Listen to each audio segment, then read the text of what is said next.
to win the World Curling Championship as well.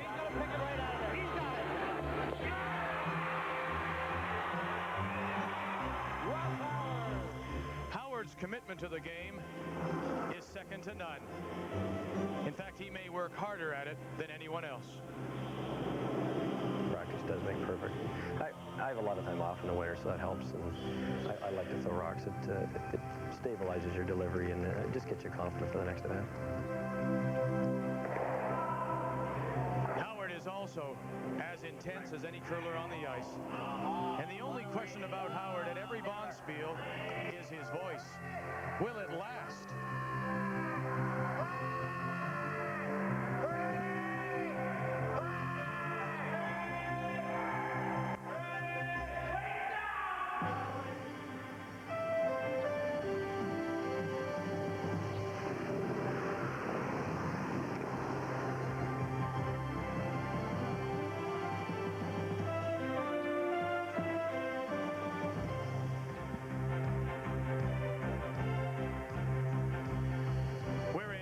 Ontario for the 1991 Labatt Brier. And it's all brought to you by Labatt's. Across Canada, beer at its best.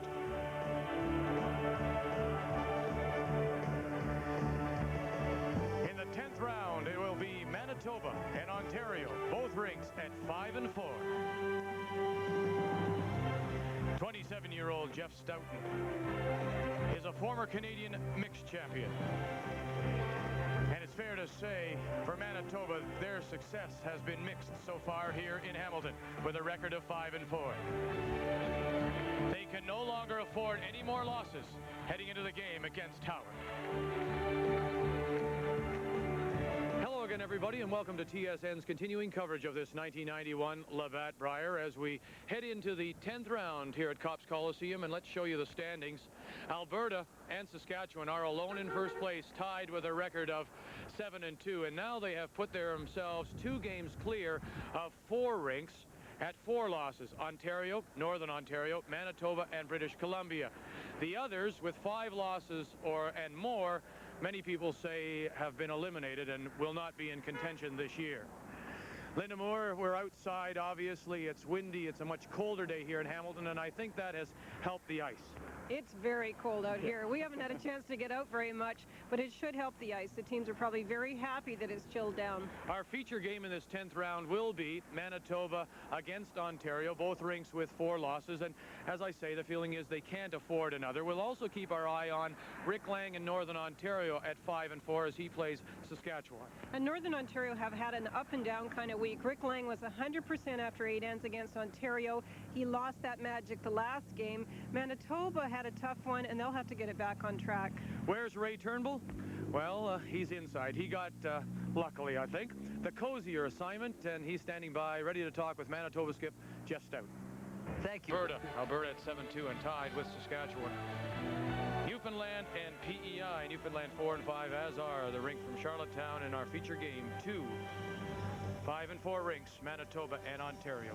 We're at Coliseum in Hamilton for this 91 Labatt Brier. 6 sheets in play as we get ready for the 10th round. And representing Manitoba from the Wildwood Curling Club in Winnipeg, on the left is the 27-year-old skip. Manitoba, Jeff Stoughton looking for 3. He doesn't miss many of these, I'll tell you. Nice control. Wait, Linda. Didn't overthrow it. He's not going to miss that opportunity. So Manitoba takes the quick lead on Russ Howard, 3-0, in a game that both rinks say they must win. Northern Ontario, Saskatchewan, and it is Rick Lang with last rock. 1 Saskatchewan stone biting the top of the 12, makes the takeout. He'll roll the shooter as well. They'll blank end number 1 in a very important game as well for the rink from Thunder Bay. Quebec and Alberta. Quebec and Kevin Adams from the Glenmore and Montreal record of 1 and 8 with last stone. Need to hit full 12-foot for their single point. And they'll go on the board against Alberta and Kevin Martin from the Avonare in Edmonton. British Columbia, New Brunswick, BC 5-4. Final stone for the skip, Jerry Kent of Cranbrook. Like to roll out here too if he could, but he hangs around and he'll take his one against Gary Mitchell of Moncton. Newfoundland and PEI. Newfoundland with Last Brock, both rinks at 4 and 5. John Boland, 2 PEI stones back of the 12. And he'll sit for one and take the early lead. The Territories and Nova Scotia, you will not miss a thing. Yukon Northwest Territories with Last Rock, Chuck Haynes back and skipping. Look at all the yellow stones. He gets the inside roll to save one in the first end, and the Territories Yukon from Whitehorse bonus on his brushers here.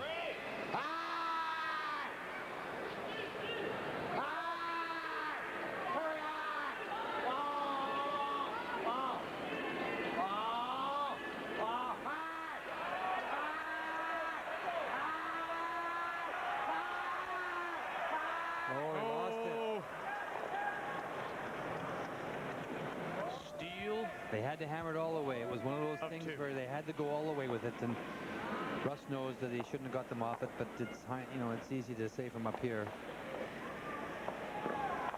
Manitoba takes a commanding 5-0 lead, and we've played just 2 ends in this 10th round of the Labatt Brier, and New Brunswick has come back with 1 in the 3rd after BC stole 1 in the 2nd. British Columbia leading 2-1. Nova Scotia, they're just going to change the score. Let's stay right here. Yukon Northwest Territories pick up 2, now lead 3-2 over Nova Scotia, going to 4. Northern Ontario picks up 1 in the 3rd to lead 1-0 over Saskatchewan after they opened with 2 straight blanks. Quebec after 1 in the 1st, blank, still leading Alberta. Manitoba in our feature game got 3 first ends, steal 2 more, lead 5-0. PEI with 2. Looks like they stole 1 more, and it is 3-1. PEI leading Newfoundland. The Labatt Brier Tanker. It will go to in a game, as we say, both rinks say they must win to remain in contention here in Hamilton.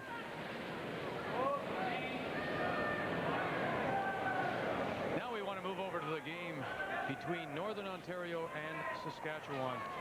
Northern Ontario, Rick Lang from the Fort William Club in Thunder Bay, coming in with a record of 5-4. Saskatchewan, Randy Whiteowich, the Tartan and Regina, tied for first place at 7-2 with Alberta. Well, Ricky Lang is at a 1-point lead, playing 4 here, Vic, and he's in a terrific position. He's down in the hack at this moment, ready to throw his last rock. He's got a chance to draw, I believe, Linda to lie 3.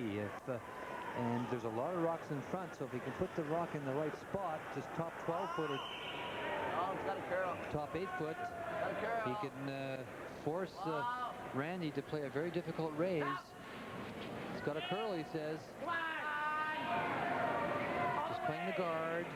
They get into the top of the 12-foot, that'd be fine. Here's your situation. I think it's only 2. It looks like 2. I think it's going to force Saskatchewan to play the raise. Obviously a very big game for Ricky Lang and the boys from Thunder Bay.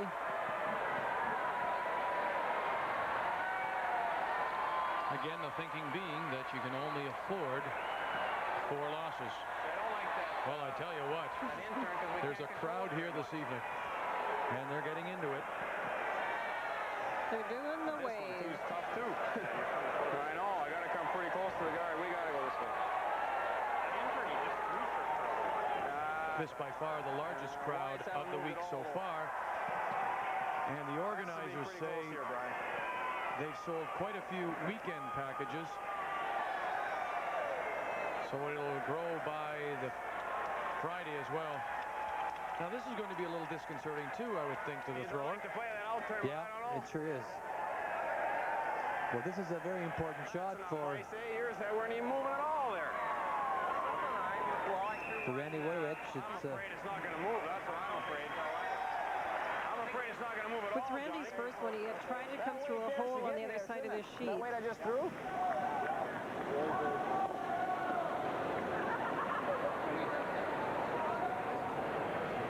So I think they're a little unsure of this spot because they've been playing a different path with Randy's first one. the final stone of the fourth end, and Saskatchewan and Randy Wojtowicz. Easy. No, not moving. It's got to move. You heard him sit in the hack and say, I'm afraid it's not going to curl. Got to move. Angle's right. No.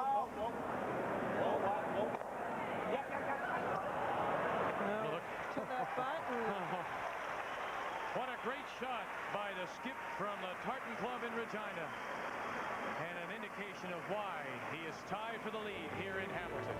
We'll return with more 10th round action, the Labatt Brier, and it's right here on TSN. Coliseum in Hamilton for this 1991 Labatt Brier. Here are all the scores as we near the midway point of this 10th round. British Columbia in a must-win situation, leading New Brunswick 4-1. The Territories Yukon by 1 over Nova Scotia. That's our feature game now. Northern Ontario and Saskatchewan tied in a 1-1. Quebec, Alberta also at 1 apiece as they go to 5. PEI by a pair over Newfoundland, and Manitoba still by 4, leading Ontario after the round now of this 1991 Labatt Brier. A reminder to stay with us right after the game for the TSN Turning Point, and it's brought to you by the winner of the Labatt Brier will represent Canada along with Julie Sutton at the Canada Safeway World Curling Championships beginning March 23rd, and you'll see 2 draws a day here on TSN. And Ray is standing by with Al McIntavish, the president and chief executive officer of the Canada Safeway World Curling Championships. Al, that clock is ticking away. Only a couple of weeks ago, you must be very excited and very busy. That's for sure. It's hard to believe after you've been at it for 3 years. We only have 16 days to go, and it's certainly speeding up as to the activities we've having to perform. How about ticket sales, Al? Let's talk a little bit about them and just your overall preparation. How ready are you? Okay, relative to ticket sales, we've sold 8,500 weekly packages. Daily sales will be going on starting March 15th. We have assigned 11,000 tickets, and that includes the VIPs, the volunteers, and the team wives, etc. So we're looking for almost a filled arena when we come to the event. You must be fairly excited because the countries are now starting to name their representatives to the Worlds, and I noticed today that we have Igo Ramsfeld from Norway and Dorothy Nordby from Norway, who's the reigning world champion. That makes it kind of nice. That's for sure, and I believe there are a couple other former women's champions that are in the field, and we're certainly thrilled that Julie Sutton's in, a former world champion from the junior level. We know, Al, it's nice, very, very nice for me, of course, Winnipeg being my home, to be able to, have the World Championships there, and I know there's a tremendous amount of excitement in the city. It's a great, great plus for the province and the city.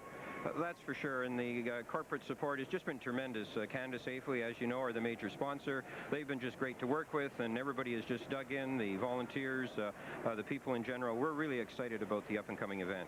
Good. Thanks for joining us very much, Al, and good luck in the next 2 weeks, and we'll see you in Winnipeg. That's for certain. Back up to you, Vic. You bet you will. We'll be there for the Canada Safeway World Curling Championships at the Winnipeg Arena. 2 draws a day on TSN beginning March the 23rd. Now let's show you all the scores as we are midway through this 10th round of the Labatt Brier. British Columbia in a must-win situation for Jerry Kent and his rink from Cranbrook, leading 4-2 over New Brunswick. The Yukon Northwest Territories also at the 5th end break with Nova Scotia, and it is 4-3, Nova Scotia leading. That's the game we're concentrating on now. 3-1, Northern Ontario leading Saskatchewan, and also must win for Rick Lang and the rink from Thunder Bay. Alberta 2-1 over Quebec. Alberta going into this round tied for first place with Saskatchewan at 5-2. That's the game we started the evening with, but there you saw Manitoba score 3. They stole 2 more. Ontario replied with 1 in the third, and they have blanked 4 and 5. You get the feeling that Jeff Stoughton is going to try and play it that way right through, leading 5-1. And it is 4-3, PEI leading Newfoundland as they take their 5th end break. And Robert Campbell of Charlottetown, after starting so badly, is playing on Quebec. Kevin Adams of Montreal has come back with 1 and 6 to tie Kevin Martin of Edmonton. We started there, and we'll keep our eye on it. And Prince Edward Island with 1 and 5 has taken a 1-point lead over Newfoundland, 4-3. Well, they certainly do, Northern Ontario, with the championships The people such as Mr. Tetley. Unbelievable. Look at all the rocks in play.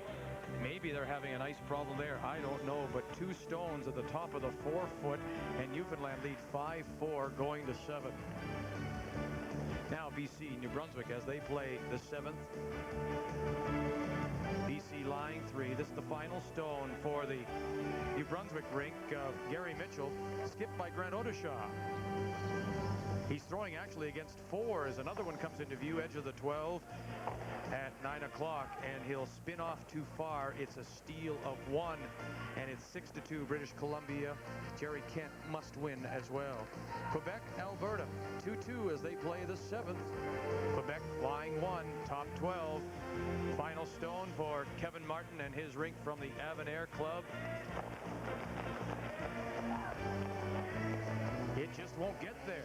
Maybe the ice is changing, Linda and Ray. It's a steal of 1. Quebec, 3-2.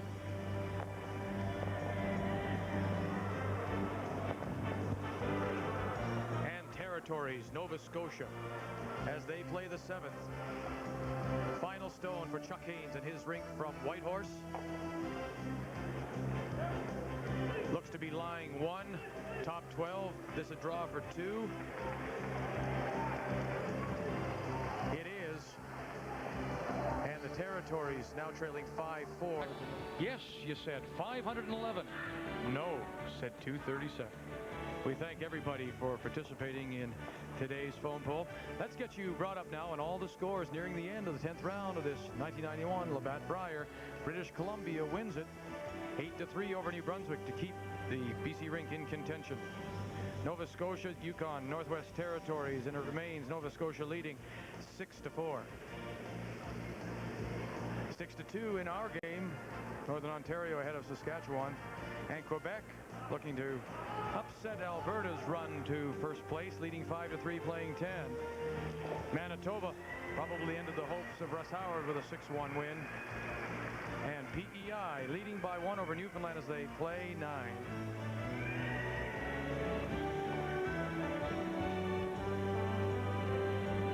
We're at Cops Coliseum for 10th round coverage of this 1991 Labatt Brier.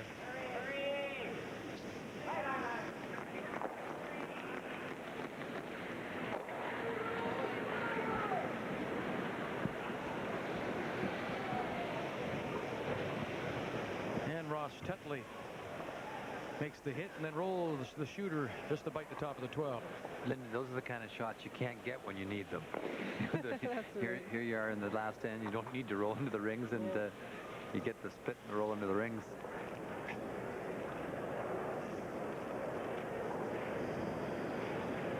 Wyatt Buck.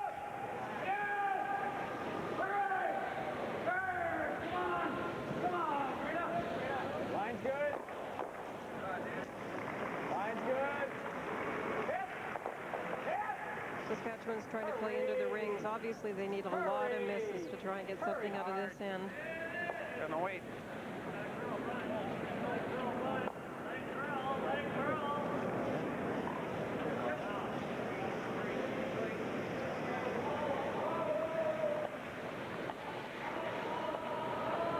Well, it looks, Linda Ray, as if both leaders, 2 teams tied for the top of the standings going into this 10th round, will lose here in round 10.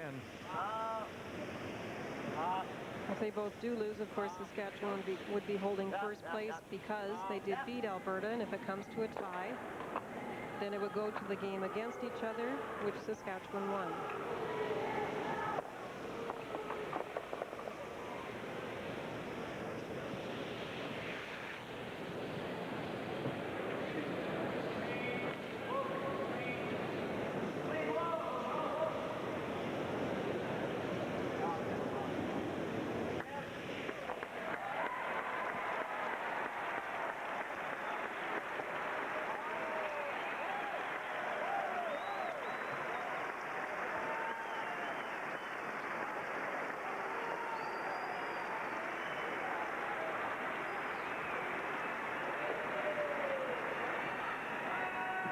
One of our leaders has now lost.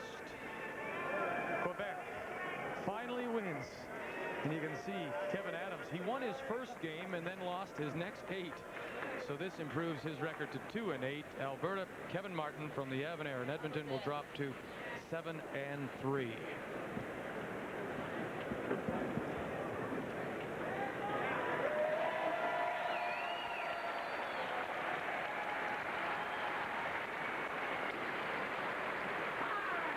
Yeah, it was a fun game to play. It seems like every second time we come out, we're really good out here. And Randy, I think he missed that draw that really killed him to give us a 3-point lead. But yeah, there was lots of rocks in playing, lots of good shots being made.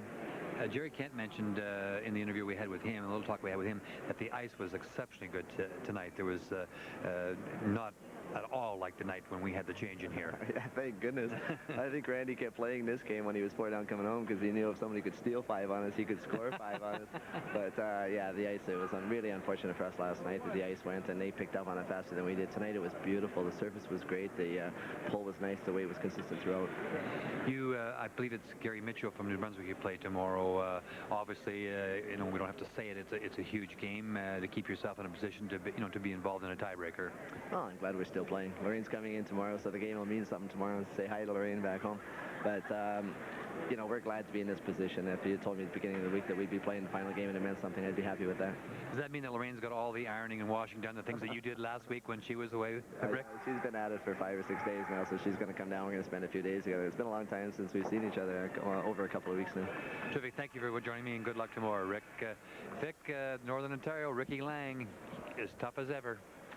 You bet, and certainly one of the favorites now heading into the final round of this Labatt Brier to be there come semifinal. Brought to you by Labatt's. Across Canada, beer at its best. Here are all the final scores in this 10th round from Cops Coliseum in Hamilton. British Columbia keep their hopes alive, beating New Brunswick 8-3. The Nova Scotia win over Territory 6-4. Northern Ontario, Rick Lang also still alive after beating Saskatchewan 6-2 the final. Quebec, they snap an 8-game losing streak, beating one of the leaders, Alberta, 5-3. Prince Edward Island with one in the last end, 7-6. And Manitoba, Jeff Stoughton, a 6-1 winner over Russ Howard. Just one more round to go here in Hamilton, and we'll update the standings and preview that for you. Alberta, Saskatchewan at 7-3. Now look how they bunch up. British Columbia, Manitoba, Northern Ontario, all 4 losses. At 5, Ontario and Russ Howard, along with Nova Scotia and PEI. So they still all have a chance. New Brunswick, Newfoundland, Territories, and Quebec round out the standings.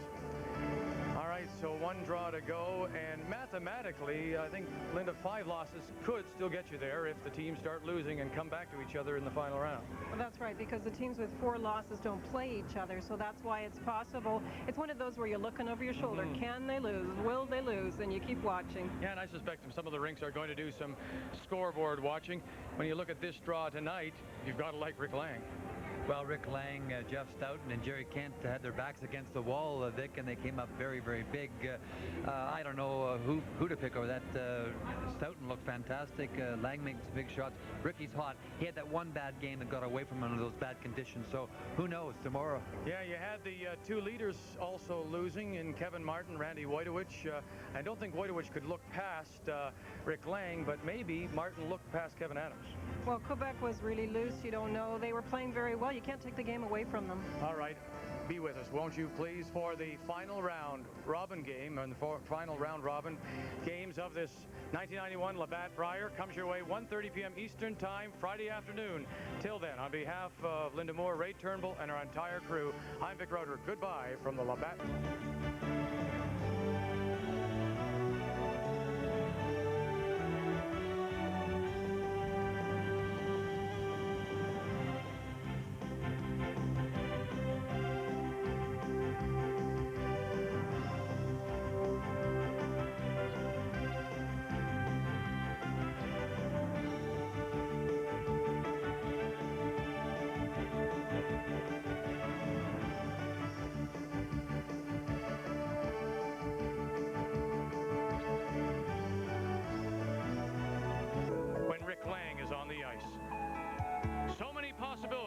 With just 1 draw to go.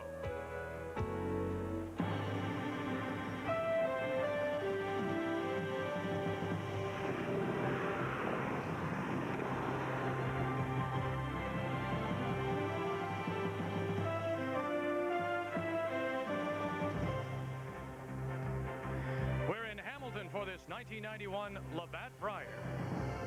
And it's all brought to you by Labatt's. Across Canada, beer at its best. The 11th and final round-robin draw. And in our key game, it is Alberta against Manitoba. Hello again, everybody. Welcome back to Cops Coliseum in Hamilton and TSN's continuing coverage of this Labatt Brier as we head into the final draw. And let's show you the standings after 10. And on top, tied at 7 and 3, are Alberta and Saskatchewan. Then at 6 and 4, British Columbia, Manitoba, Northern Ontario.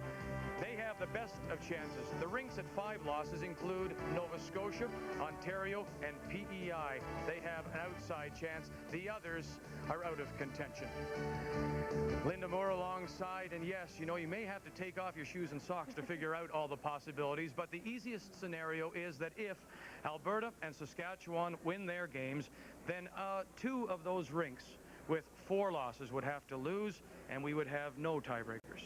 You're hoping, aren't you, Vic? Well, yeah, because the possibility is that if there are that many games, there could be a final tiebreaker at 1 in the morning, Saturday morning. The possibilities are that all 3 of the teams with 4 losses could lose. Then we would be here for a while. Think about a week ago in Saskatoon, Alberta losing to Ontario at the end of the round robin, bringing Saskatchewan back in. Anything can happen. As we say, our key game is Alberta against Manitoba. Manitoba needs the win, of course.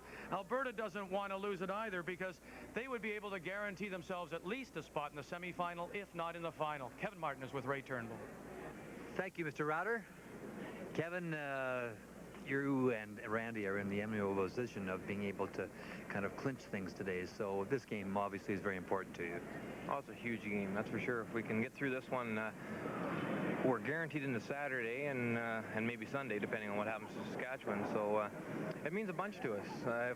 If we lose, then I think we play tonight. You know, for sure. Pretty much. Or not for sure, but pretty close to for sure. Yeah. It'd be 1 game tonight and then Saturday, Sunday. So it's definitely a huge game for us. Have you ever had a chance to play against Jeff Stoughton? You know, you're both around the same age in the West at all. Have you played against Jeff before? Not at all. I'd never seen him curl before, which is pretty odd, I guess. But I've never seen him play until this week. You've been satisfied, Kevin, with there's only the one draw that went bad, but so the ice conditions are to your liking? Oh, the ice is perfect. Yeah, they fixed her up real good after that the other night when things went crazy. But every draw except that one draw, the ice there couldn't be any complaints about the ice. Well, Kevin, good luck, and thank you very much. I think Kevin Martin and Jeff Stoughton are ready for this battle today. We should have a very good game, Vic. I don't think there's any doubt about that, Ray. Everything is on the line for so many teams. When we come back, it is Manitoba against Alberta. And yes, every rock will count. Martin, Stoughton, the 1991 Labatt Brier. And it's right here on TSN. The Labatt Brier, Saskatchewan at 7 and 3 against Newfoundland. PEI, Robert Campbell at 5 and 5, outside chance against Quebec. Ontario still with an outside chance. Russ Howard 5 and 5 going against the Yukon Territories. Nova Scotia, again, 5 and 5 record against 6 and 4 British Columbia. 4 and 6 New Brunswick against 6 and 4 Northern Ontario. In our feature game, Alberta against Manitoba. We're at Cops Coliseum for this 1991 Labatt Brier. The 6 sheets in play, and our feature game is Alberta and Manitoba. And representing Alberta from the Avonare Curling Club in Edmonton. On the left is the 24-year-old skip, Kevin Martin. The third is Kevin Park. Dan Petrick throws second stones. Don Bartlett is the lead. The rink of Alberta. From the Wildwood Curling Club in Winnipeg, representing Manitoba. On the left is their 27-year-old skip, Jeff Stoughton. Dave Iverson is the third. Ken Tresser is the second. And Gary Vandenberg is their 30-year-old lead. Red Rocks will have last rock, as it has been throughout the entire week here, and that belongs to Alberta. And so it is Gary Vandenberg to get us going, the Manitoba lead.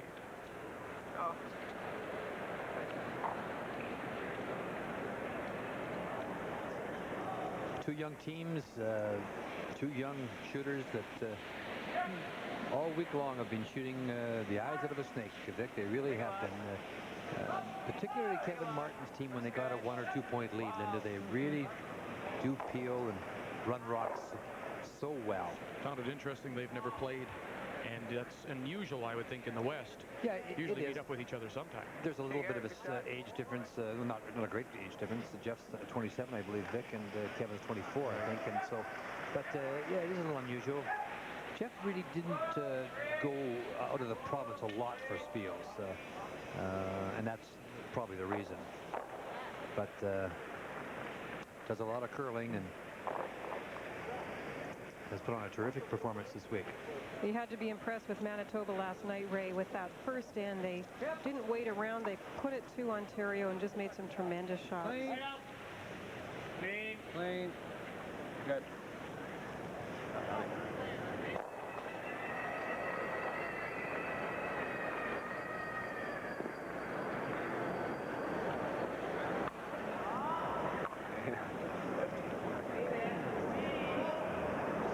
Of course, we'll keep you updated on all the other games in this 11th draw. We'll try and figure out some of the scenarios. Linda and I tried to talk about the simplest of scenarios at the beginning. No tiebreakers, but there could be quite a few. I think you were trying to talk about that, Vic. Keeping your fingers crossed maybe as you were talking about them. If you talked about scenarios, Ray, there's a very good possibility for at least one tiebreaker. Obviously, if the teams all at the top win, we would have one tiebreaker. Off. Right off. Right off.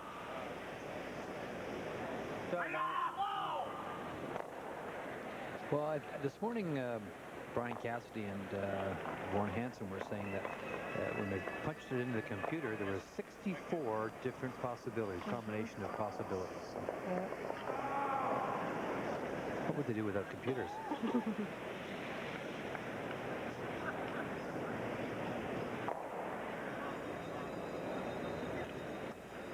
The Manitoba second is 24-year-old Ken Tresser, fourth-year commerce student at the University of Manitoba.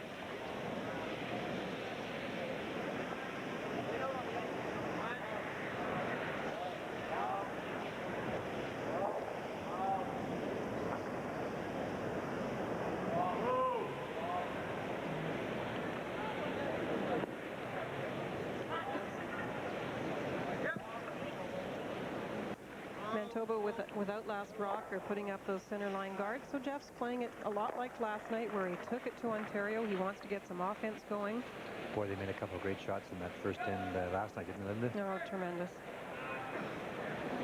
Ironically, the Alberta second, Dan Petrick, is also a fourth-year commerce student, but he studies at the University of Alberta. Wanted to say hello to everybody in the residence there at 3rd Mac, since they're probably all watching.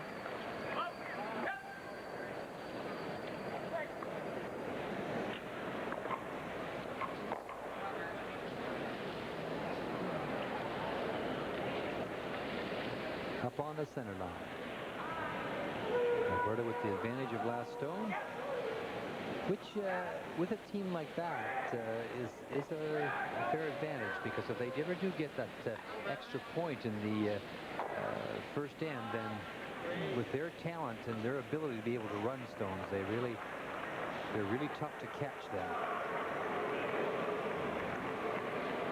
Of course, last rock is determined in advance by trying to figure out how you can get the even numbers for both teams. And somebody was mentioning to me, it really does matter when you get that last rock advantage. It is planned out so that you get it half of the time, but it can be very important at this stage of the round robin.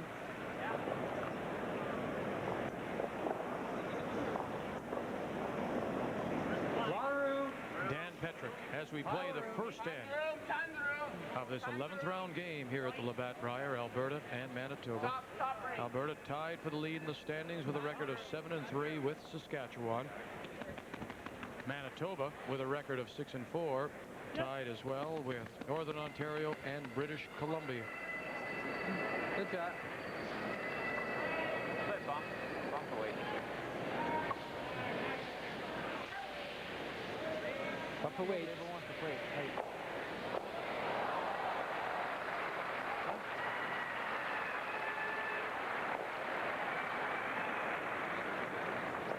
So try and keep our viewers up to date with all the sheets, Dick, because every game on the ice is important. Yeah, so everything has a bearing today.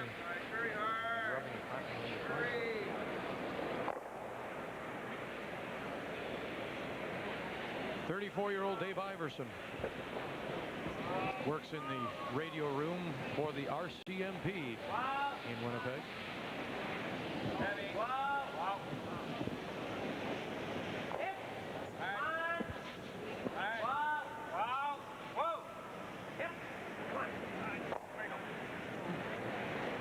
That's a great shot. They've rolled away from the guard so that Alberta will have to roll a long way to get back behind protection. Oh, this would be great. Yeah, down normal.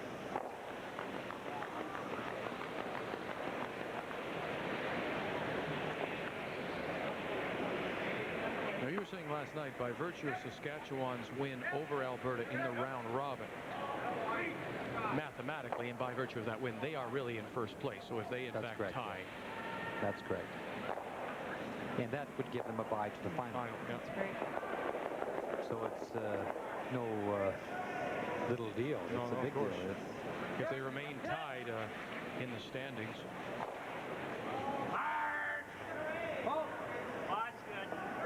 Good.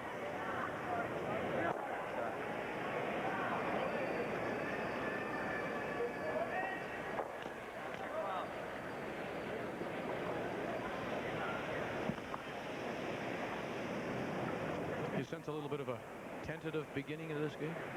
Well, you know, Kevin went around that guard, so no, I don't feel.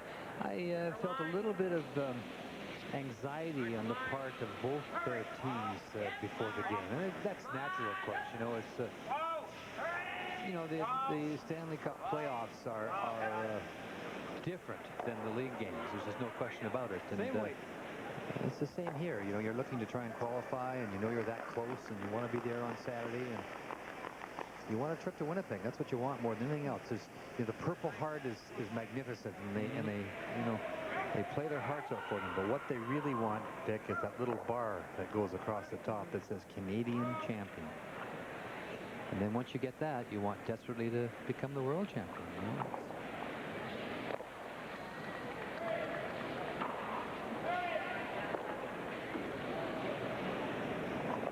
The Alberta third is Kevin Martin. Kevin Park, pardon me. Two Kevins. Kevin Martin is skip. Kevin Park is the third. They're hoping for the roll.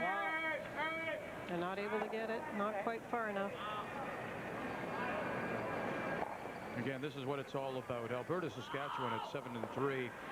And if they both win, well, Saskatchewan would gain that spot in the final, as we say, by virtue of the win over Alberta in round robin. British Columbia, Manitoba, Northern Ontario, all with 4 losses. Very much in contention if one of the front runners lose. But they, of course, must win as well. Outside shots still belong to Nova Scotia at 5-5, as well as Ontario and PEI with 5 losses.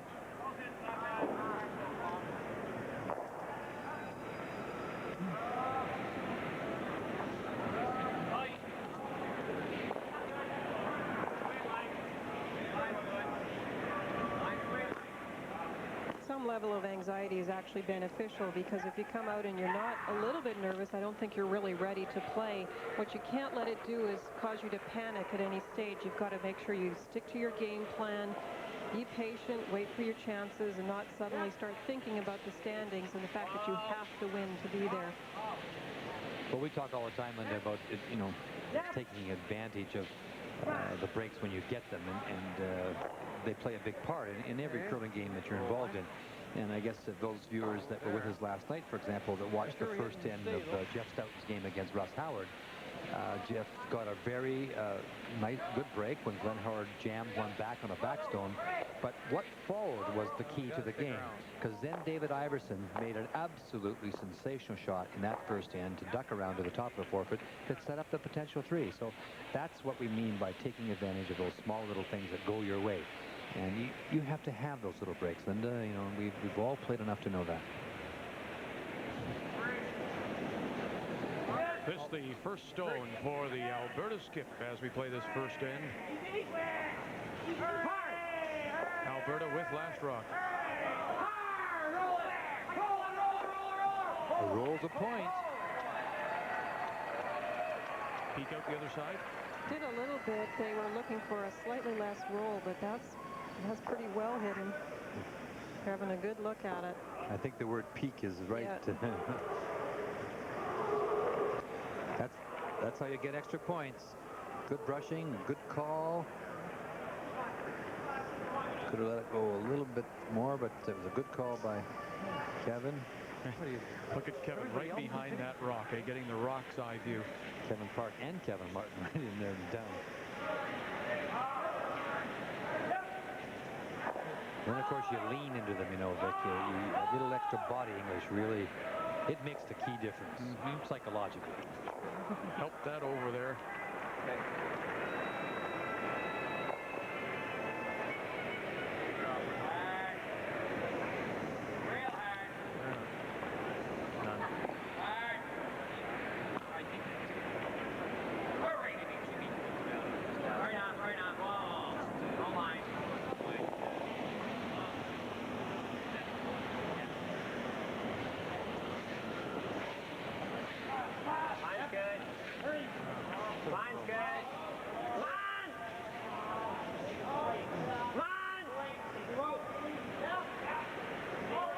Stoughton's final stone here in the first end. Alberta with last rock.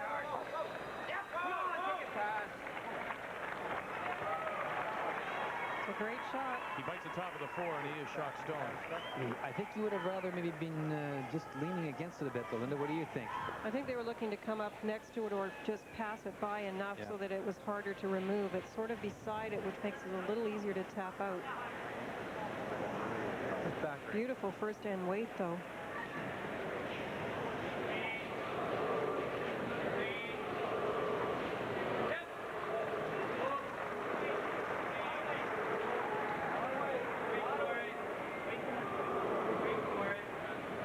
So the opportunity for Alberta to score 2 with quiet tap back here in this first end. Final stone for Kevin Martin. It's one of those, Jeff's shots was one of those shots, if you get it by, as Linda suggests, it makes it more difficult, or if it just kind of angles on the corner, it makes it difficult as well. So Here comes. nice control weight. Look at this here. We got it, guys. We got it. Kevin Martin says he's got it, and he's right. There they are. Top of the 4, 2 points for Alberta, and a good start for the skip from the Avenir in Edmonton. When we come back, that man, Jeff Stoughton, 4th round of this 1991 Labatt Brier.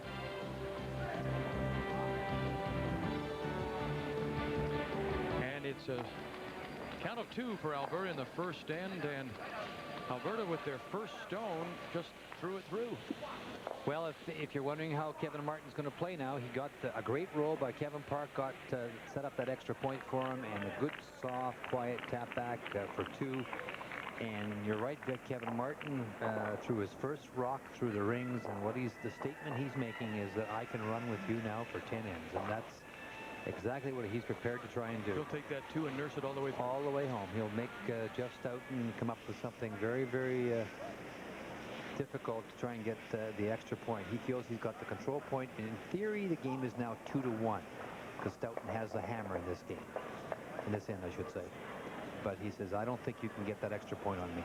He's going to hit everything in sight. We're going to see a lot of peel shots. Now, this isn't uncommon. I mean, this was the reputation that Kevin Martin came into this Brier with. And he showed us, this is part of winning.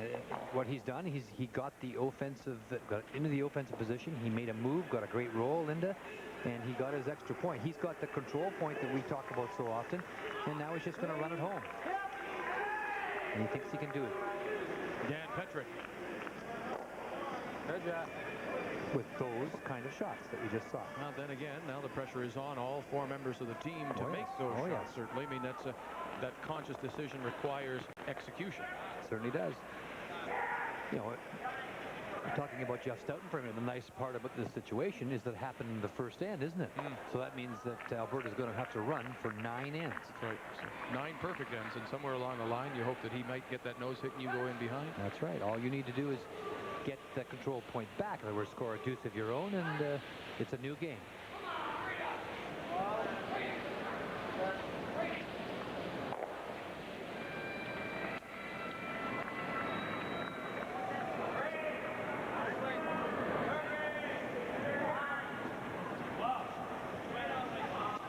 Let's update you. Still early, 11th round. Newfoundland with a steal of 1 against Saskatchewan as they play the third. PEI opens up a 2-0 lead on Quebec Territories. Steal 1 against Russ Howard and Ontario in the first. BC, Nova Scotia tied going to the third. New Brunswick, Northern Ontario blank. Alberta leading 2-0 against Manitoba as we play the second in our feature game. And if Ray is correct, we'll see a lot of this kind of thing. Well, not that kind of thing. Well, we expected to peel it. No, he actually called that shot, and I guess what has happened is he decided to throw the first one through. That way, when you're peeling stones, you don't have the 2 rocks in play. You don't have to peel the guard past a rock that you might have placed in the house, your first rock. That's right. So what he's saying is he's going to leave 1 rock in play. Now, that one's tight enough. He feels that Manitoba will have a tough time coming around it. They won't get there, and then he'll have a chance maybe to hit and roll behind the guard, keeping it simple and keeping the play to the center where he wants it. The key to that one is it's so tight to the rings that if that rock had been out 4, 5, or 6 feet, then for sure he's wants it off of there. The Manitoba second, Ken Tresser. Whoa, just up. I guess if you're Jeff Stoughton, though, you try and make the most of any chance given you, whether the stone is tight to the rings or not. Just, wanted Kenny to throw up another guard, and that's what he's got. And Can you see when he stands in front of you like that? When your rock's coming halfway down, the third gets in the way?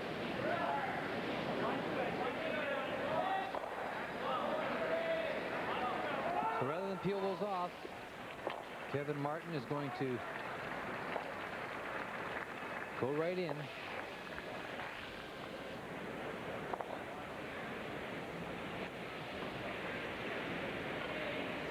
And then his point is a good one. By throwing the first stone through the rings, then you're not having to peel past anything. If you put it on top of the 4-foot and don't get it there, if it ever happens to slip behind the tee line or something, now it can be used against you.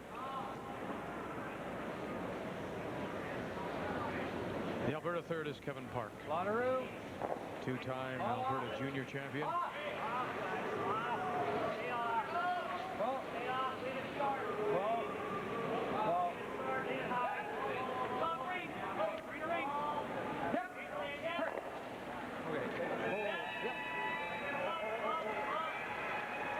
Kevin Park is the #1 shooting third here at this event, so Kevin Martin is quite prepared to try and set the ends up for him.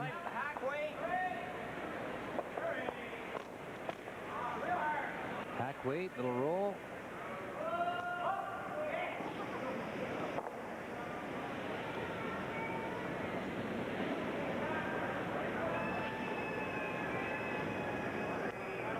The Manitoba third, Dave Iverson.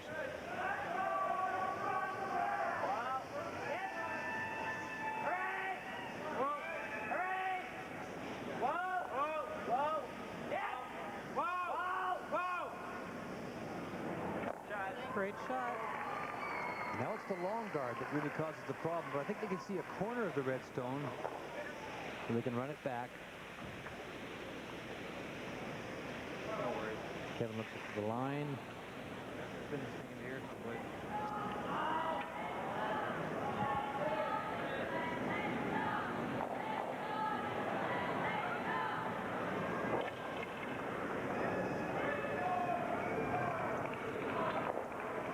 They'll try and hit about the amount of the rock they can see, probably, and then they'll leave 1 red one sort of guarding the come-around shot.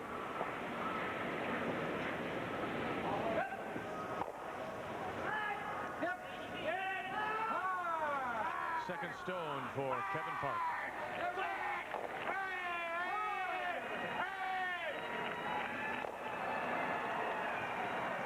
Just got by, good shot. They actually played it a lot tighter than they thought they would.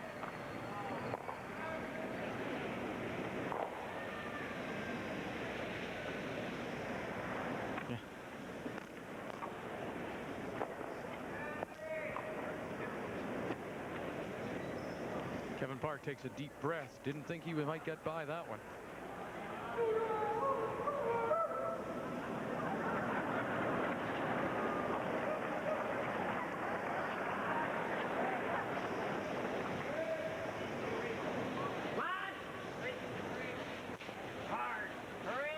Once again, needing the roll.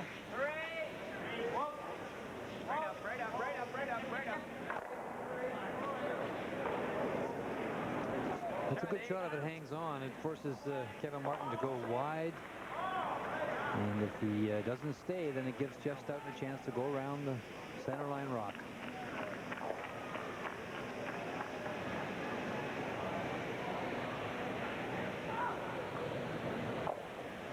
Actually, what'll be interesting when he hits that and just rolls into the 12-foot. But it'll be interesting what Jeff plays, you know. I would think he'll probably go around the center line rock anyway and try and get his deuce that way. I don't think he can wait a long time. This is only the second end, mind you, so there's lots of ends to go. But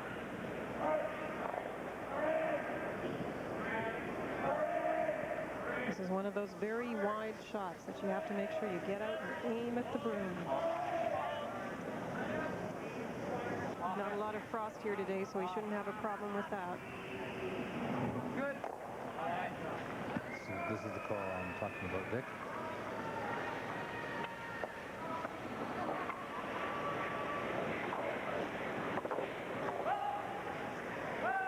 Jeff has decided to come down and hit this here like so and try and get the rollover in behind this guard. He could also ignore this stone here. I'll just clear that for a minute. Ignore that here and try and come around here and set up the deuce that way. Your side, Kenny. Is it an either or is the one better? No, it's what you feel. It's the second end, and he doesn't, you know, he doesn't feel there's any reason to, you know, to panic or anything. So I personally, with this team, wouldn't wait a long time. I mean, it's only the second end, so there's no reason in this end that he has to play the more aggressive shot, which would be the come around. But I wouldn't let it get much past 4 or 5. I can tell you that. You got to make a move in these games.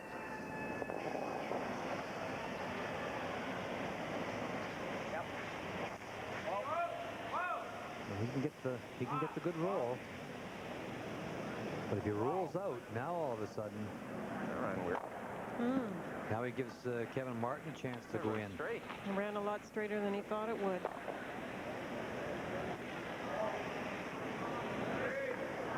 Straight, eh?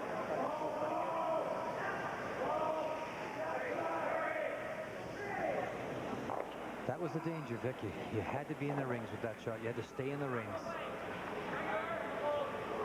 Now a terrific chance to put the pressure on Manitoba again. With the final stone for Alberta and skip Kevin Martin, Manitoba does have last rock in the second end, trailing 2-0. Just the line. Line's good. Clean. Line's good. Off it. Wait for it and go in.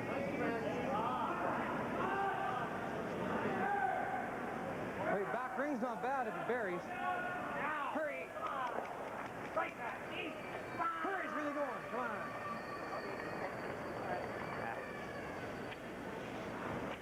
Doesn't go very much there. Well, a chance for Stoughton to blank the end.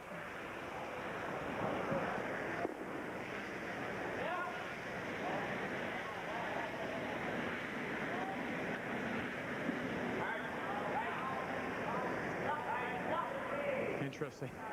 There's Dave Iverson cleaning the path of the stones because, again, we point out that Kevin Martin uses a corn broom. Well, it's also just that's the path that he expects the shooter to roll out, and the path that the stone that is going to be made contact with to go. So he's just kind of making sure that there's no frost, no, as you mentioned, straw. The final stone, second end, Jeff Stoughton in Manitoba looking to blank and maintain control of the hammer going to 3. Oh, come on. Get a piece. Ooh. And a piece is what he got, just enough to blank the end.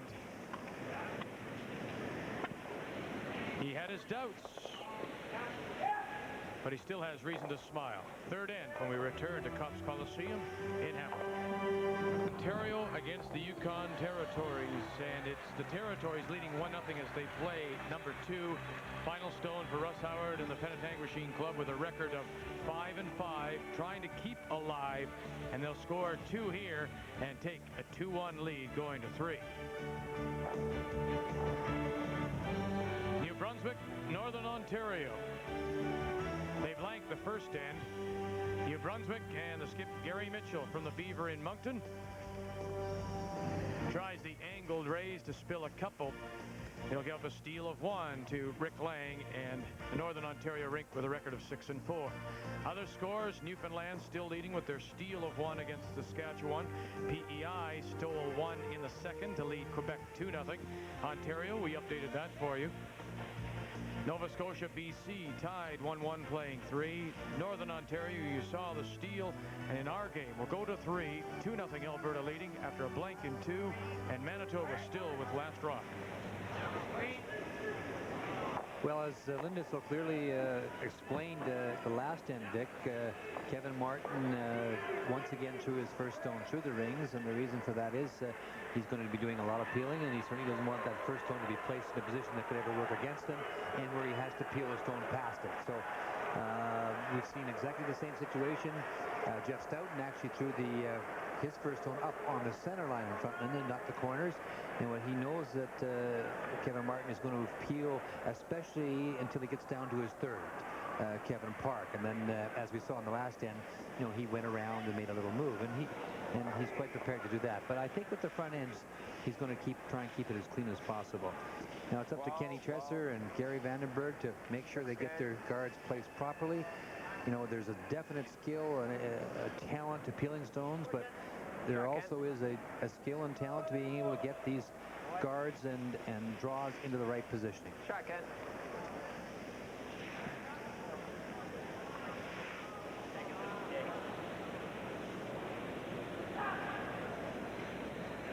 The modified Moncton rule or free guard zone rule would certainly change this situation, Linda. It sure would. They wouldn't be able to remove rocks in front of the house. They would be ticking them and moving them around as best they could.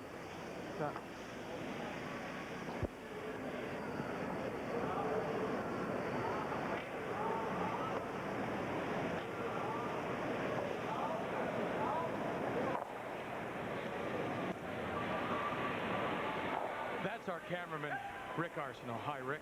And we want to wish Rick a very happy 40th birthday. From all of us. Rick, all the best to you. You don't think that camera's a touch too heavy maybe for a gentleman that age, do you? That's why it's on. That's why it's on the tripod. Well, that's the end of those nice crystal clear shots we'll be getting, folks. Try to keep it in focus, Rick. Shot, Ken. There's there's another rule that they've been talking about a little bit to try and prevent what happened last end, and that's the blanking situation. People have talked about eliminating the blank from the game by saying that you don't maintain last rock advantage, or maybe you are allowed a couple of blanks per game, and after that you lose that last rock advantage. So there's a number of things that have been bandied around, especially this week with all the media here. They've been talking about all the various possibilities. What I'm afraid of with that rule, though, is that when you don't have the last draw, it just reverses the situation. Right. You knowing the guy has to draw and take his single, you'll make him run. You'll run down and make him force him to take that single point because he knows he loses the last rock anyway. Right. So, I mean, there's all kinds of things. David Merklinger, his proposal is that, and they've been playing the modified Moncton rule or free guard zone rule, whatever you want to call it. And he thinks that it's terrific, it's fabulous, but maybe a little too much play into the forefoot, Linda. He feels that if you just allowed the first stone, in other words, only the first stone at the leads cannot be, at least you're going to get one. And those kind of things are very interesting. And these are from people that play the game and love the game and just want to help it and improve it.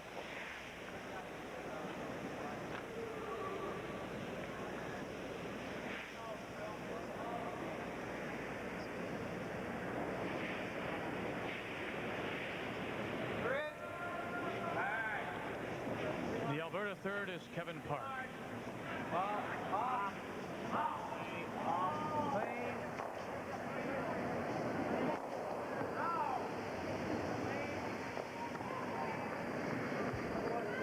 Every day we've had a phone poll that we've asked you to participate in, and here is today's question. Canadian rules allow players to use either a brush or a broom in the same game, but not both. What you start with is what you finish with. Now, at the World Championship, a player may use either or both. Now, if you like the world rule, either or both, we'll ask you to call 1-900-720-6071. If you like the Canadian rule, one but not both, one or the other but not both, 1-900-720-6072. It'll cost you 50 cents. We'd like to hear from you, and you should explain why the Canadian rule is different.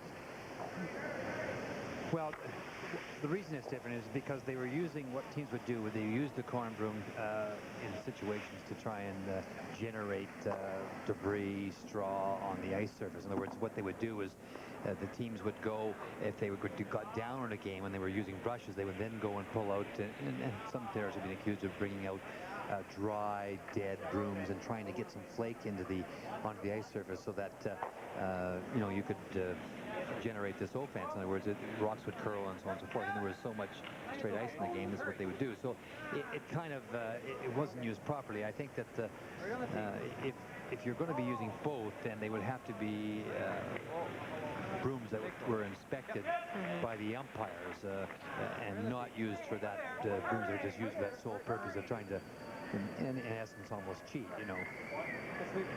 But under the international rules, Linda, for example, the team coming from Sweden, Ericsson, there are four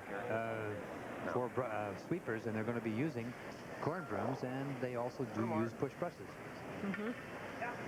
Actually, there's a lot of talk right now in Canada about totally revamping the sweeping rules because they feel they're very, very hard to have the officials look after where the brushers are sweeping, and the things like corner sweeping, dumping debris are very difficult for them to check over. So they may just totally revamp it and say the only thing you can't do is leave debris in the path. Otherwise, you can use any stroke, any type of tool.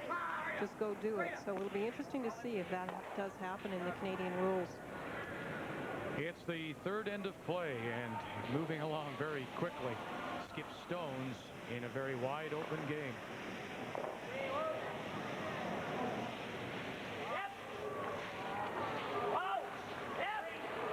They're looking for the big roll.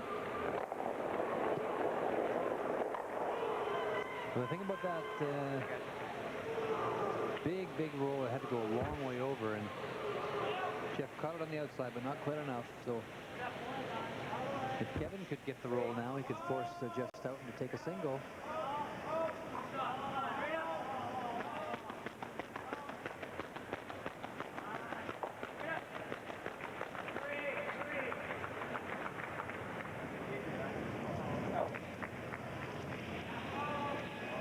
The final stone of this third end for Alberta, leading 2-0, Manitoba with last rock.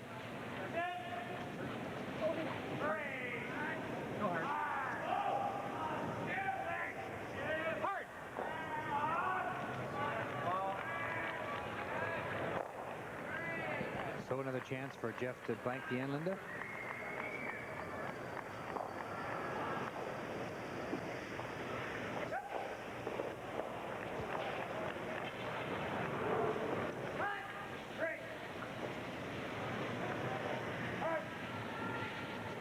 He's got a game plan, and so far, after scoring 2 in the first end, Kevin Martin in Alberta seemed to have played it perfectly.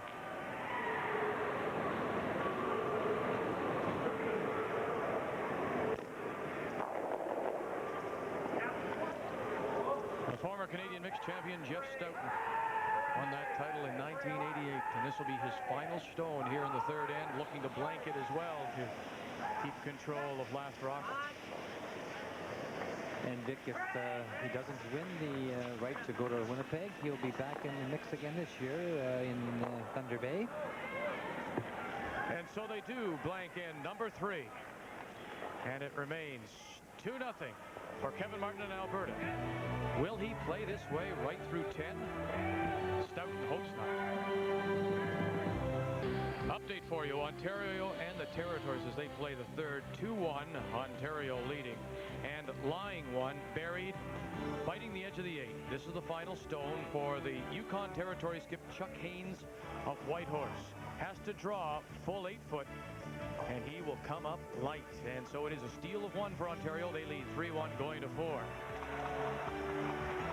New Brunswick and Northern Ontario. Northern Ontario with a steal of 1 in the second end, and lying 1. Final stone, Gary Mitchell from the Beaver Club in Moncton. Plays the stone and sits there for shot, and he'll pick up 1, and so they are tied 1-1 going to 4th end play. Newfoundland continues to lead 1-0, stole that point in the second, and now they're just going to change it. Whoa! We'll update it for you in just a second. PEI continues to lead 2-0, playing 4 over Quebec. There's our game, 2 and then blanks. Ontario, we updated that one, the steal of 1 for Russ Howard.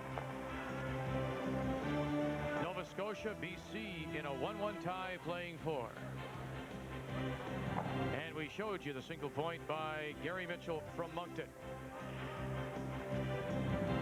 We're at Cops Coliseum for this 11th round, the final round-robin draw of this 1991 Labatt Brier. And we'll tell you that Saskatchewan did get 1 in the 4th, Ray Linda, so they're tied with Newfoundland 1-1 as they go to the 5th end of play. Well, our viewers can see that 1 Alberta stone in the rings, Vic, and Kevin Martin threw the first one through, and Gary Vandenberg was asked to throw up the corner guard, and he came into the rings a little too far. And then Kevin Martin hit that and stayed right there, but Jeff's just going to ignore it and try and come down on the same side with a corner guard, hoping he can get a jam. Right up, right up. Come on, come on. Come on. Shot, Ken.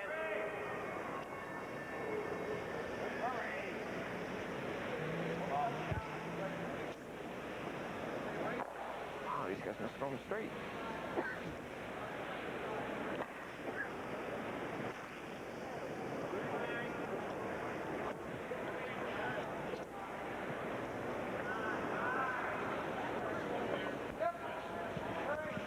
Patrick.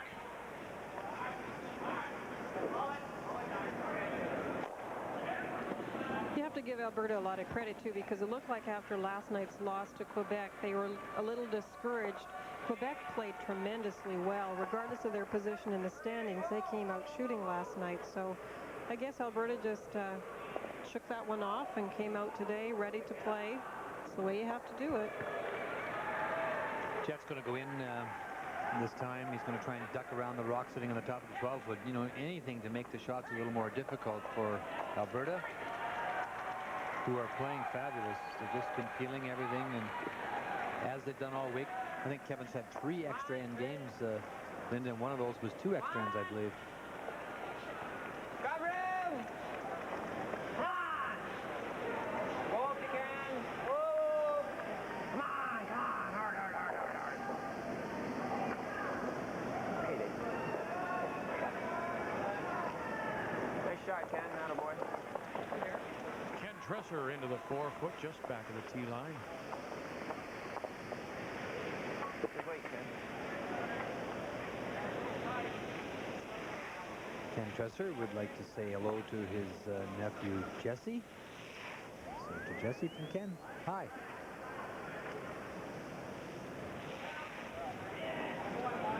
It looks like about half the rock is exposed. You could come at this a couple of different ways, Ray. You could just come at this with basically take a weight, hack weight, and try and remove it, or you could play it a lot more quietly, and then if you ever did rack on your own rock, you'd spill them both, and they would remain in the rings.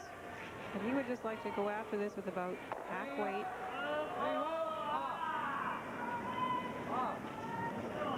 Staying outside that center a little bit. Get on, Donna. Get on, Dan. Hurry. Good shot. Sorry, Cap. This didn't come. I thought it would. Well, it's the same position Jeff threw down the other end, and it does run a lot more straight than the other part of the sheet.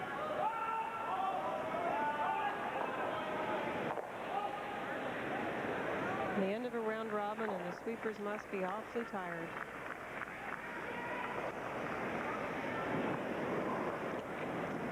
Remember back to one of the things that Kevin Martin said when this all began last Sunday. He thought that physical ability might play a part here. He may thought, you know, the younger legs and younger arms might tell a story when this is all said and done. So it's those young legs and young arms against a little bit more experience, is what you're saying, eh, Vic? Got room. Come on. So would you like age and experience or youth and vitality? I think we've had a couple of discussions about this. Yep. Trying to freeze it on the face. Sound normal? Still a roll here.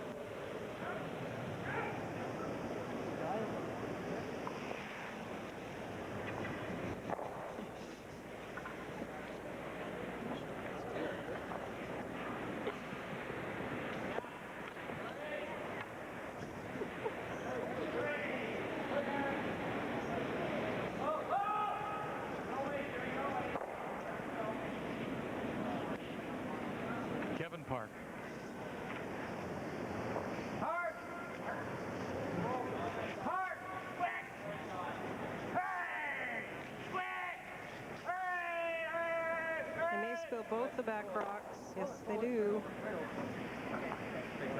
And the shooter just hangs around the edge of the 12 at about 2 o'clock.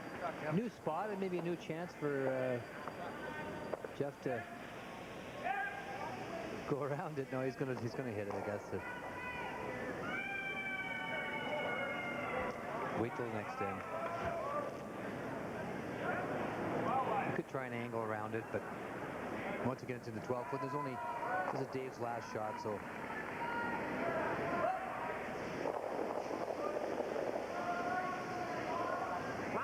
Boy, that extra point in the first end made a big difference, didn't it, all of a sudden? It's amazing. There's not a lot of teams that could play with this game plan, though.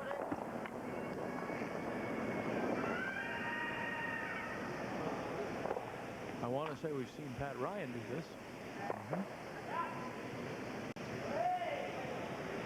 David Smith from Scotland. For sure.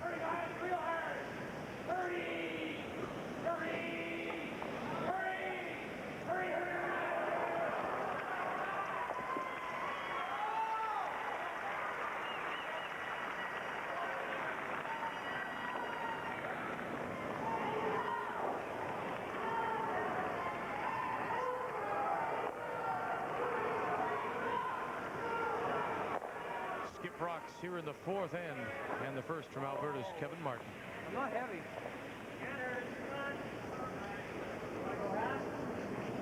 On the button, guys. Come on. Works as the ice maker at the Avenir Curling Club, where this rink curls from. And in fact, that ice maker may have paid a big dividend in a game against Northern Ontario middle of the week.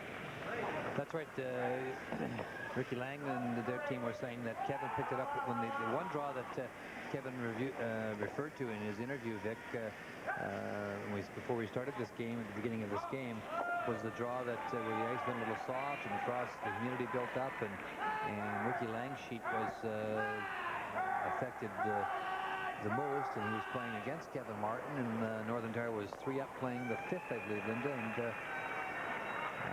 the ice really softened up and flattened out, and Kevin Martin picked it up quicker than he did, or his team did, and as a result, when Ricky went to throw his last rock, there were 5 rocks in play, and he actually almost hogged the stone. And he actually had no opportunity to hit any of them because of the way they were situated. He had to try that delicate draw. And he just didn't realize that it had changed that much. There was actually little wet spots on the surface of the ice.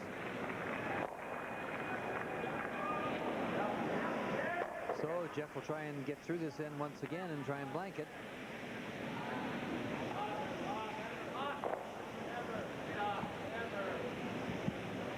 Precision curling by both teams. A terrific roll by Kevin Park. Set up that extra point in the first end, and since that time, we really haven't seen anything generated at all. No rocks in play.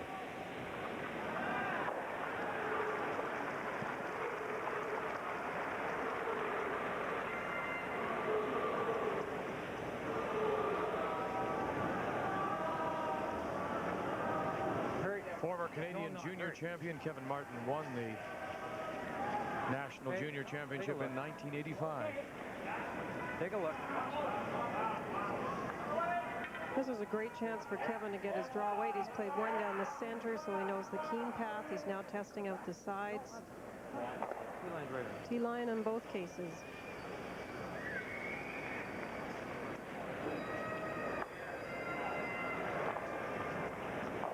Jeff will go to the outside in shot, try and catch it on the corner and roll it out. Hope so.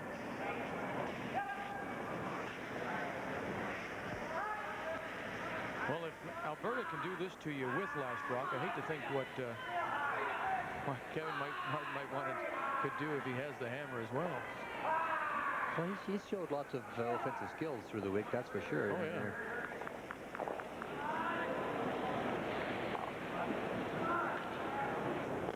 You heard him say in the beginning of the show that he wants this game every bit as bad as Jeff Stoughton.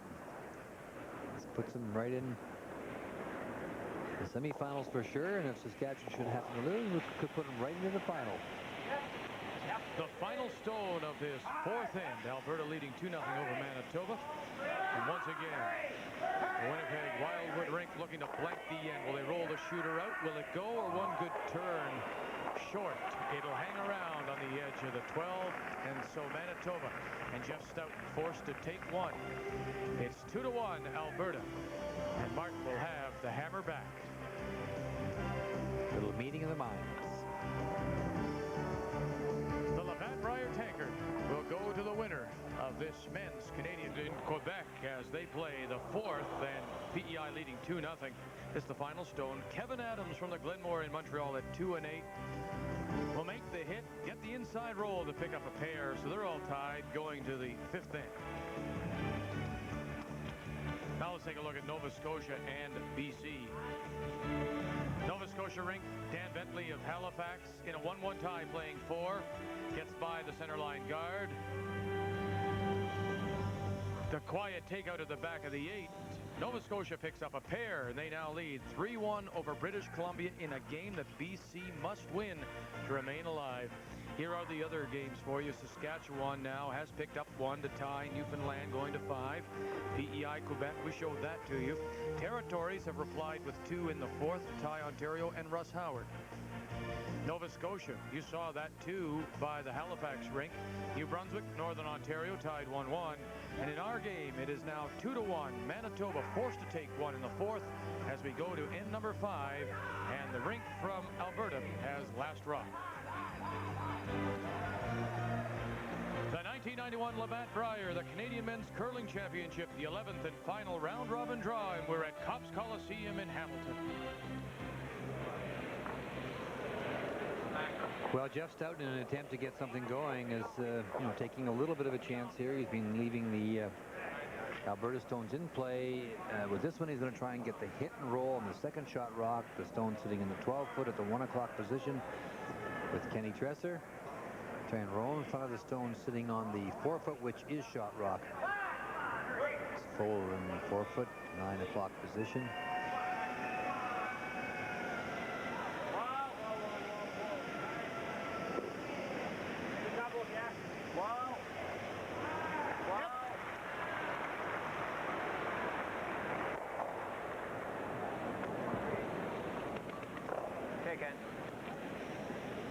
Well, they really can't afford any mistakes. Manitoba trying to draw down to the rock, and the rings came out quite short. That one rolled out. If they're going to go for it here, they're going to have to try and get the rocks a lot better positioned.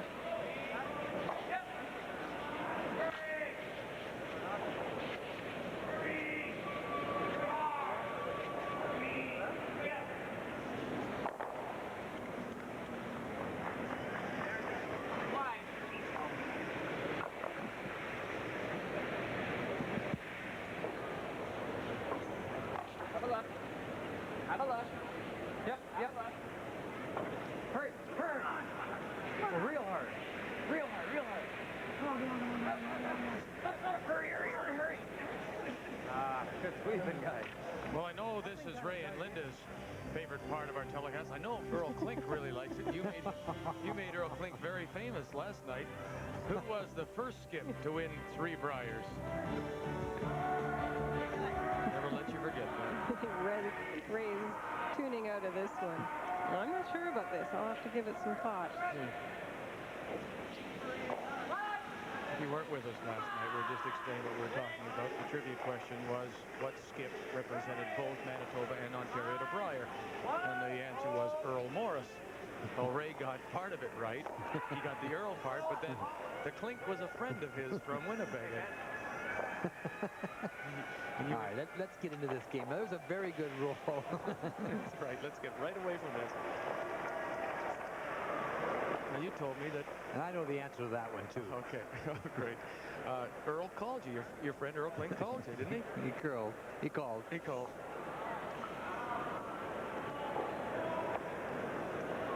His brother Bob Clink was here earlier this week with Labatt's. The Alberta second, Dan Petrick, as we play this fifth end. Alberta leading 2-1 over Manitoba. They wanted to hit and stick. A little big. If they'd had the chance to hit and stick, then Manitoba couldn't have gotten out of this end. But now we'll see what Jeff calls with this one.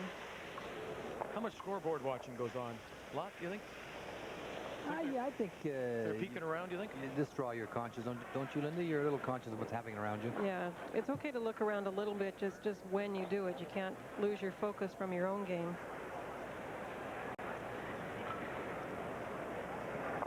Especially if you're those teams with 5 losses and you need so much to happen. I'm sure you're glancing around. Scores are very close, so we still could have those tiebreakers.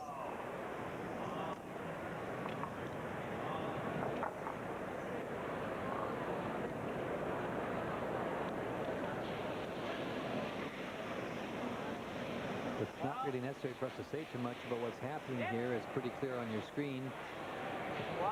Manitoba trying desperately to get some offense generated. We're too far along this end now to, Jeff tried to freeze to that stone, as Linda mentioned earlier, but now you're down to your third throwing. You just can't afford, so you have to kind of play the end out and hope to get going the next end.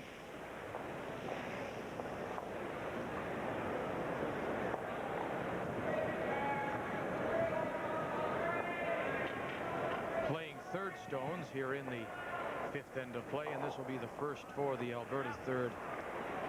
Kevin Park, the 26-year-old. He and his wife Linda own Kevin and Linda's restaurant in the Otwell section of Edmonton.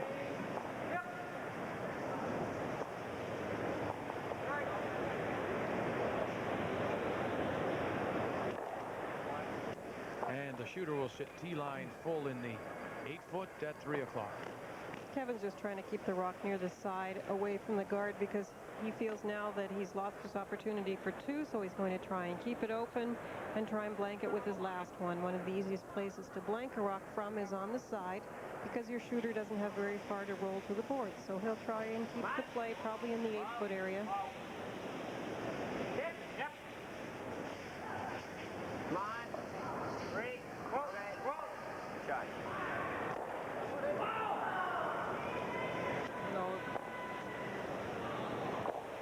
Just exchanging stones.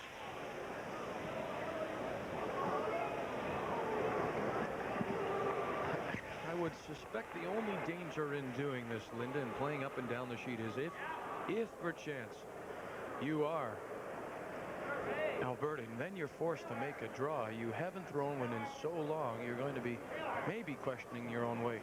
Well, that was actually the nice thing. I think it was last end. There was an opportunity for Kevin to draw, so that was a really good chance for him to get the field. And if he had to come back with a big shot, he probably will know the weight. As long as it doesn't frost up, the weight should change fairly about the same throughout the game. Maybe this side's a little bit heavier than the center, but approximately the same throughout the whole game.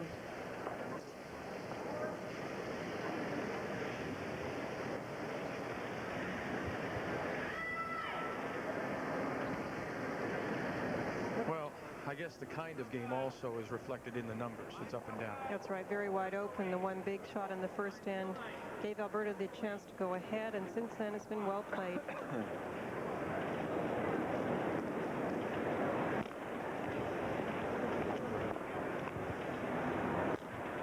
Little last, Dave. I was just going to say, for a takeout, that seemed to be an awful lot of ice. He's playing the other turn, the inside-out turn. That's where the most of the movement is. The outside-in turn running a lot straighter. And I think he's throwing that nice controlled takeout weight. Well, he obviously wants to stick here, Linda, and force Kevin to play the hit and roll out, but cut his weight a little bit. This gives Kevin a little chance to try and duck in behind this corner guard. And boy, if he ever scored 2 points here, look out, you'll see the dust.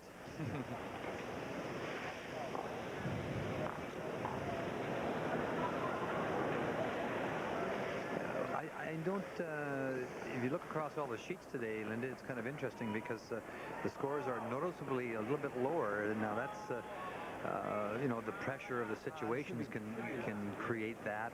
Teams not wanting to take a chance, teams that are in the running still being a little cautious. Maybe the ice is a touch straighter today. It doesn't look so, but the number of things, you know, Saskatchewan and Northern Ontario, you know, BC not wanting to, you know, really make a move in the early stages of the game, just trying to kind of stay in the game until, you know, they get to the closing ends and try and move. I think that's kind of common when you're in a situation like this. Here's a chance for Kevin to force this game, and if he gets around this guard, I don't think it's going to be buried. Well, it sits in the top of the 12. I'm right in behind the sheet, Linda, so he can see the whole thing. The shot's wide open.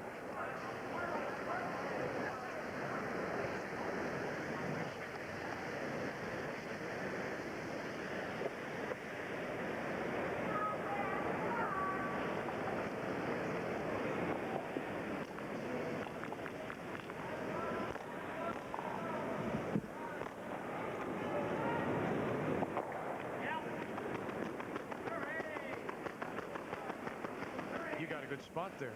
Yeah, he can see the whole stone. Obviously looking to hit and try and stick here so he can force Kevin Martin to play the same type of rollout that he tried last time.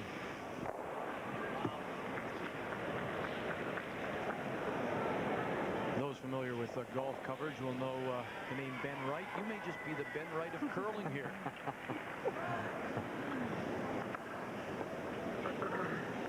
A little too Canadian to be Ben Wright. Yeah,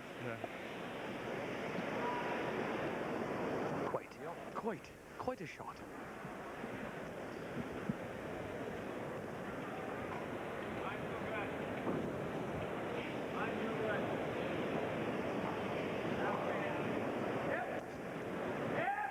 The final stone of this fifth end. It remains 2-1.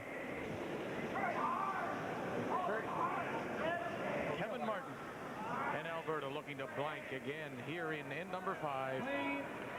Need a corner, and they'll rule the shooter out as well, and so we will put another zeros up on the board here in end number 5. For the most part, it has been a blankety-blank kind of Coliseum in Hamilton for 11th round coverage of this 1991 Labatt Brier. And a reminder to stay with us right after the game for the TSN Turning Point, brought to you by National Trust. Nova Scotia, British Columbia, as they play the 5th, with Nova Scotia leading 3-1. Final stone, Jerry Kent Cranbrook at 6-4 must win this game. The Brushers will hold this stone enough to get that stone at the back of the 4. BC pick up 2. They're tied 3-3. Fifth end break. Ontario against the Yukon Territories. Ontario lying 1. Edge of the 4. This is the final stone for the Ontario skip Russ Howard at 5-5. Looking to draw for 2, but this stone just won't hang around. He'll get his 1 and take a 4-3 lead after 5. New Brunswick and Northern Ontario as they play the 5th in a 1-1 tie. Final stone for Rick Lang. Fort William gets by through the port. No, he won't. He'll rack off the guard. They measure. He gets 1. New Brunswick with a steal of 1 in the 5th, and they lead 2-1 over Rick Lang. So here are all the scores. Saskatchewan, Newfoundland, 1-1 as they play 6. A blank in 5. It's still deuces wild, PEI in Quebec. That's our feature game, 2-1. Alberta leading Manitoba, fifth end break. 4-3 Ontario. Nova Scotia, BC, 3-3. And that steal of one by Gary Mitchell has them in front of Northern Ontario. It has been a wonderful week here in Hamilton at Copps Coliseum, and a lot of the credit goes to the volunteers and the organizing committee headed by their chairman, Ken Thompson, and he's standing by with Ray. Congratulations indeed to Ken Thompson and his entire committee, and our thanks to the people here in Hamilton. As we resume play in the sixth end, and if it looks familiar, it is. Yeah, guards going up, guards coming off, and very well played.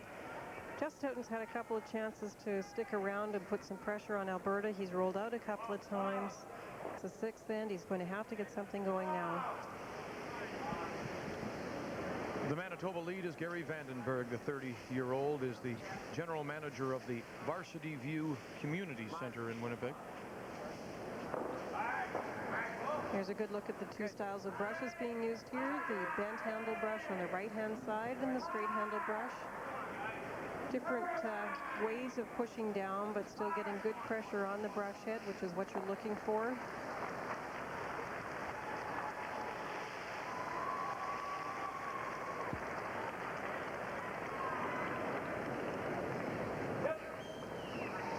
The Alberta lead, Don Bartlett, is a postal clerk, an inside postal worker at Station L in Edmonton.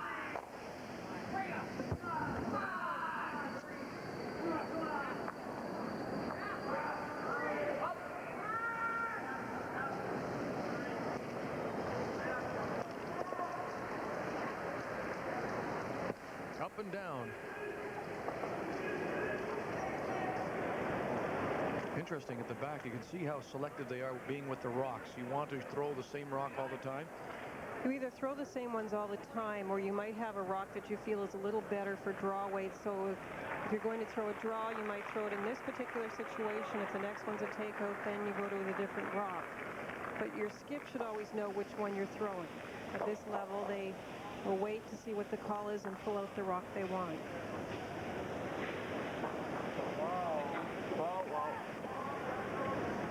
Got a nice chat with Ken Thompson. They have done a wonderful job. Oh, tremendous job, Vic. They, you know, and once again, that's part of what you know, makes the magic of the Brier and the Heart is the volunteers and the work put together, and that also, Linda, is what separates it from so many of the other larger national events, you know. And well, you know, I'm directing those comments towards the professional events, not the amateur events where hundreds and hundreds of volunteers and you know, organize them. well, you know, they call this the Hamilton Brier, but in fact it really could almost be a Southwestern or Golden Horseshoe Brier, because the volunteers come from as far away as London, Ontario, down towards Fort Erie, all around the lake, Lake Ontario.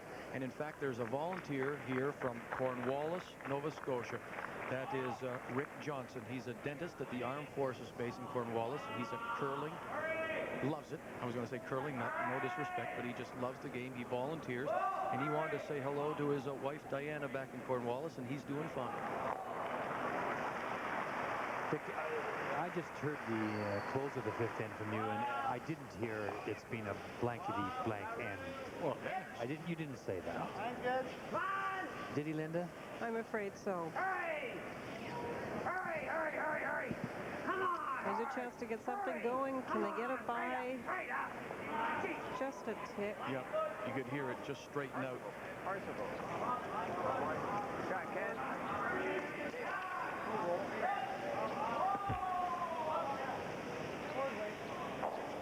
Just touched it.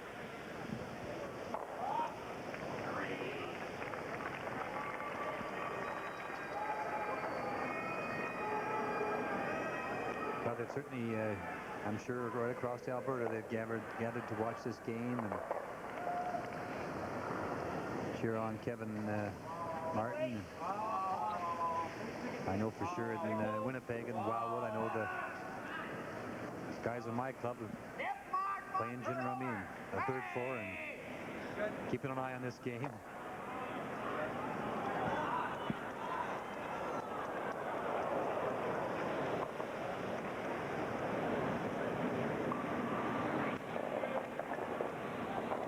Manitoba hasn't really had a roll to this point of the game, so maybe this will be it. If they can get a roll behind that center line guard, they can force Alberta to come after them and maybe go for a steal.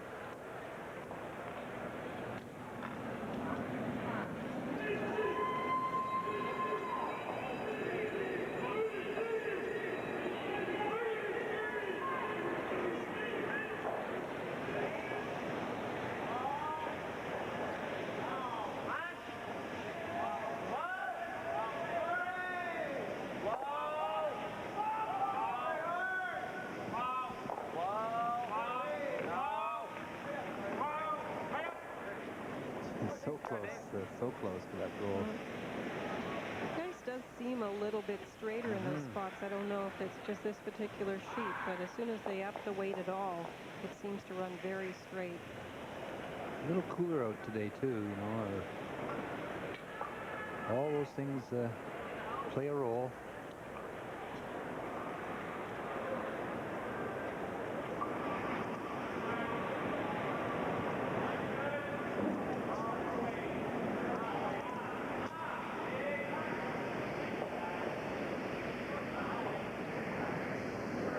Alberta third, this is Kevin Park. Playing the sixth and 2-1 Alberta. That was Kevin Park that set up the deuce in the first end with a terrific roll behind the center guard, just like this. Not this time. In fact, it gets a little half a turn towards the outside. He's the leading third in the competition, so Manitoba's in tough here. A chance for Dave Iverson. Well, our curling friends in Quebec, we should mention, are watching this on our sister network, RDS, and had a little fax this morning from Marco Ferrero, who's doing the commentary, taking off our feed. So we say hi to Mark and all the curling fans throughout the province of Quebec. So Marco, maybe you could pass it on for us.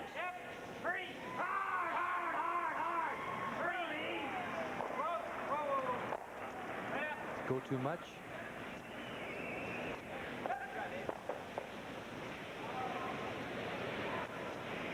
The crowds have been good. They've topped 6,000 every draw, and as Ken Thompson suggested, they've sold quite a few weekend packages for this day, the semis on Friday and or Saturday, and then the final on Sunday. So they hope to top 8,000 here at Copps Coliseum in Hamilton.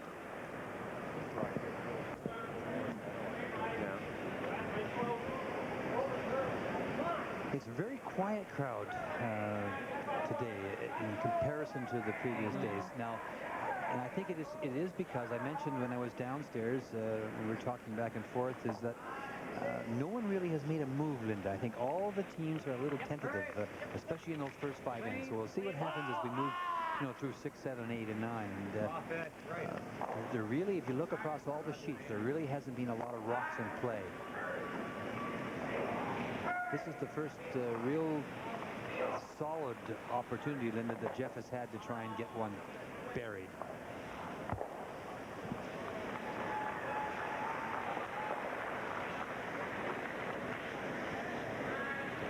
Well, that last draw came down and just ticked the guard, so probably take about the same ice for this one and see if they can get it by. They'd like it about the top of the 4-foot.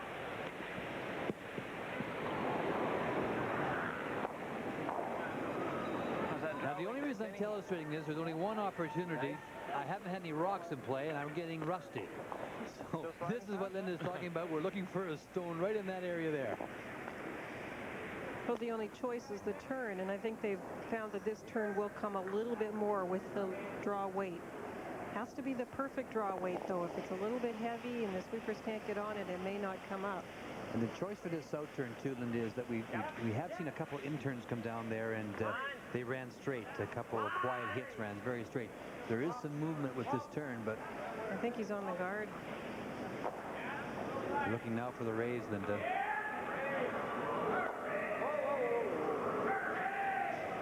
Weight was fine. It just it really walked over on him. Never had a chance. Weight was good?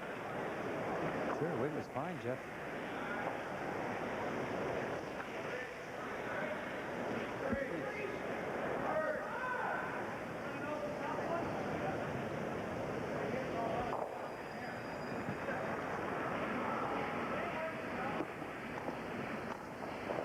Well, the only good thing about that is now you're forcing the other team to come through a hole at the center of the sheet. If they happen to come a little bit deep, Jeff can follow them down and try and set up the steal that way.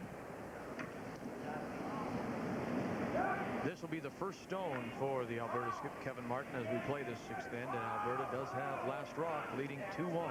But Jeff had to get it there, Linda. I know that he thought he threw it well and it curled too much, but he had to get it there because now this becomes a terrific opportunity for Kevin Martin to sink one himself and maybe pick up two, and then you're dead in the water. That's really straightened out. That in turn runs much straighter than the out turn. So a little chance for Jeff. See if we can get it somewhere anyway. Have to play pretty quiet.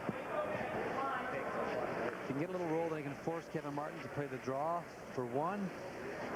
And he can get the hammer back and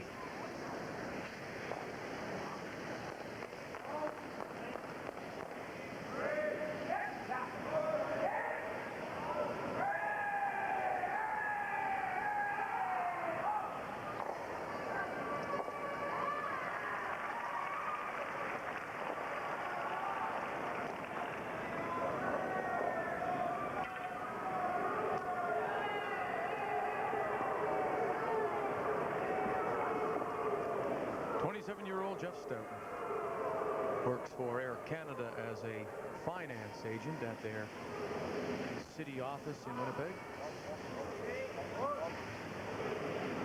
And his final stone here in the sixth end.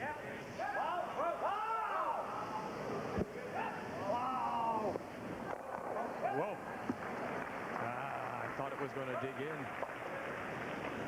Just a little too much roll. Kevin Martin with a chance to blank again. Alberta has just kept terrific control of this game. They really have. They got that deuce and just controlled it from that point on.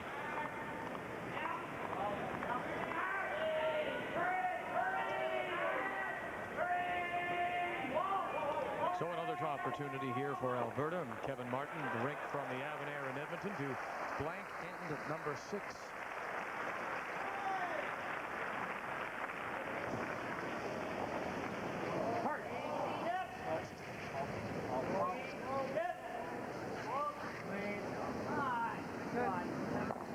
There's the hit. The shooter will go as well, and again a blank end here in number 6. Alberta continues to lead 2-1.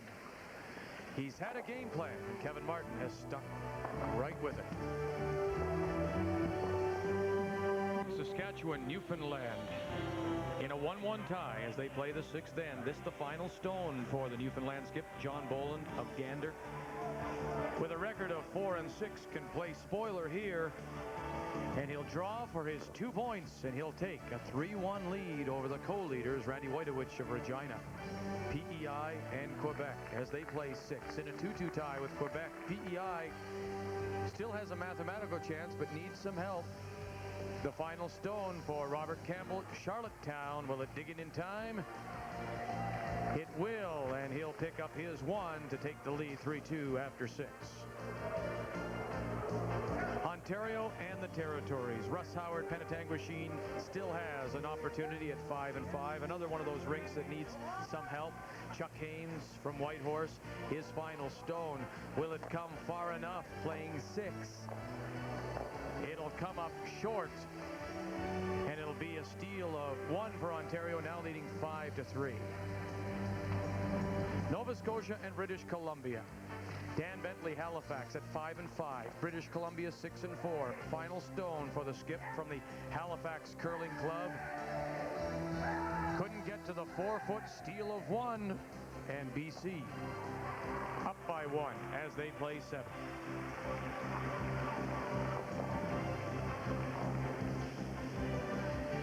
Let us tell you as well, they blanked the sixth end, New Brunswick and Northern Ontario. It remains Gary Mitchell of Moncton leading 2-1 over Rick Lang of Thunder Bay. And so you are caught up to date, and you will never miss a thing here on TSN as we return to our featured game, Alberta Manitoba, as they play the 7th, and Alberta leading 2-1. Well, we can summarize this end by asking the viewers across the country if they can remember the third end. Do you remember the third end, everyone? Well, that is exactly what we've gone through in this end.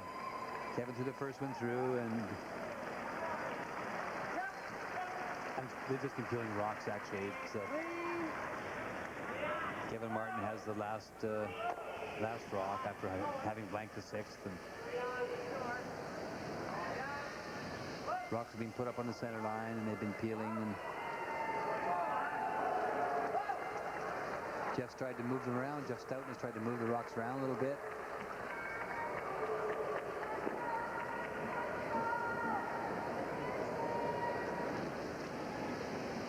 The Manitoba second, Ken Tresser.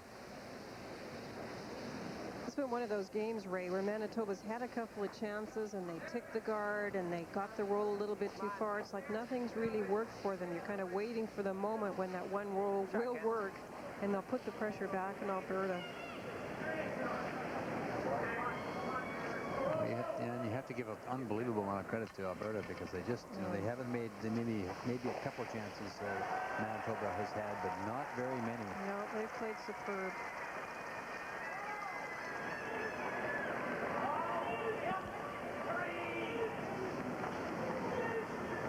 The Alberta second, Dan Petrick. All right, let's do a little scoreboard watching here. If this game holds up the way it is, Alberta wins this one, and Saskatchewan would lose to Newfoundland right now, leading 3-1. Alberta would have first place and that bye to Sunday's final.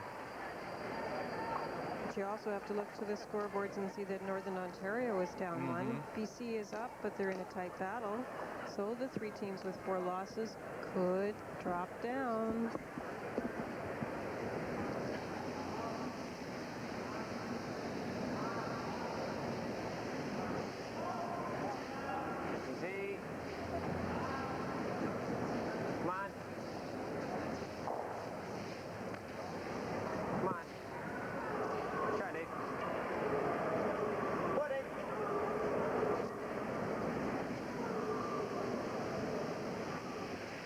For you, Nova Scotia, British Columbia, as they play the 7th, BC leading 4-3. Final stone, Dan Bentley of the Halifax Curling Club, one long center line guard.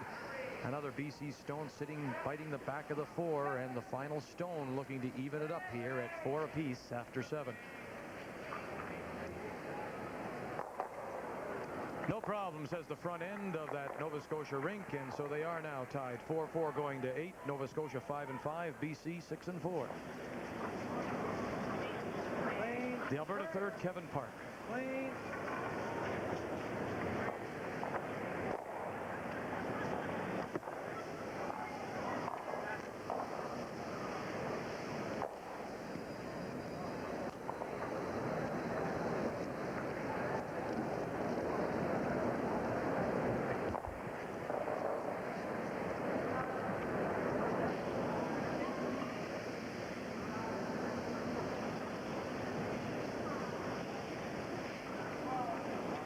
Maybe we should play a little gin rummy bit.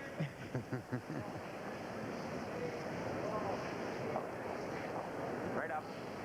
Right up. Right up. Quarter cent a point, 5 cents a ticket. Right up. Nickel a ticket. Try, Dave. Oops, sorry. Our director, Richard Wells, and myself, we played a few games on the plane, back and forth. I bet you have. Well, I play a lot of gin rummy myself, Vic, but the level of player in the club I belong to just isn't up to standard anymore. People like Barry Fry and some good friends. They just they don't know the game anymore.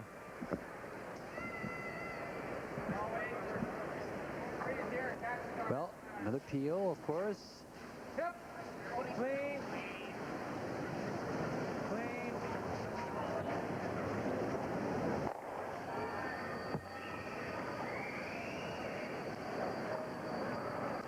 Live update for you now. Ontario, Yukon, Northwest Territories as they play the 7th. Ontario, Russ Howard leading 5-3. Final stone for Chuck Haynes of Whitehorse. Ontario looking to lie, or look to be lying 1. You see it at the 4-foot, totally buried.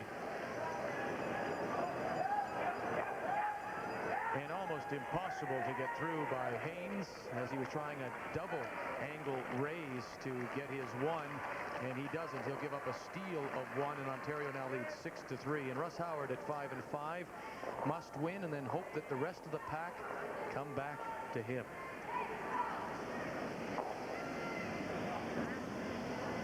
Jeff Stoughton's first stone, 7th end.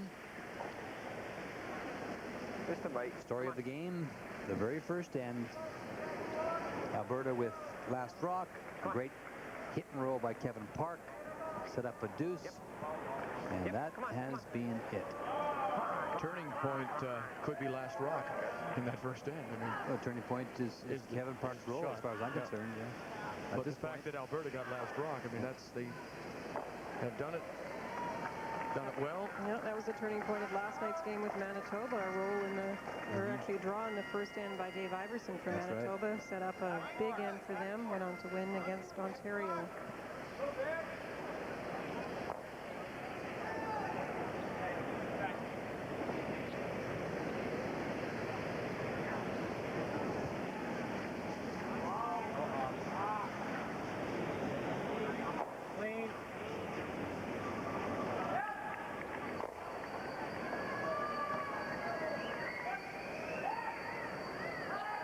Let's update our phone poll today in this final round of the Labatt Brier. Look at that. People favor the world rule more than they do the Canadian rule, because the Canadian rule when it comes to brushes or brooms is you can use one or the other, but not both. But at the World Championship, you can use either or both. And more people like the world rule, Ray. We'd like to still hear from you. If you like the world rule, call 6071. If you like the Canadian rule, 6072. We'd like to hear from you. Your opinion will cost 50 cents.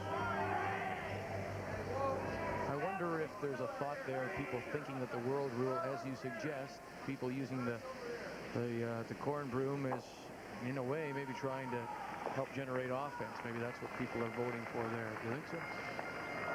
I think it's a possibility. I think, as Ray made a good point, that it would leave a little bit of debris, and as long as they regulated the brooms and made sure they were quality corn in the brooms, it certainly would not have what has happened in the past in Canada, where people have complained about the amount of litter that has come out of the broom.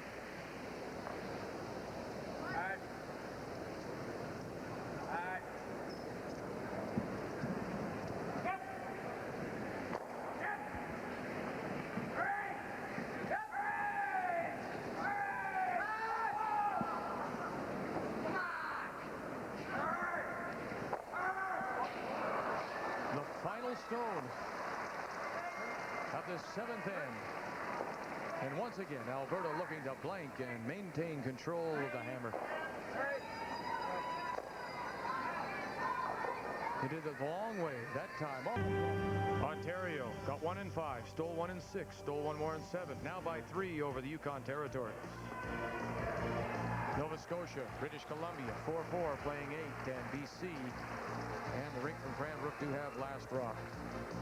New Brunswick, 2-1 over Northern Ontario and Rick Lang in a game that Lang and his rink from Thunder Bay must have. It's the final round-robin draw of this 1991 Labatt Brier.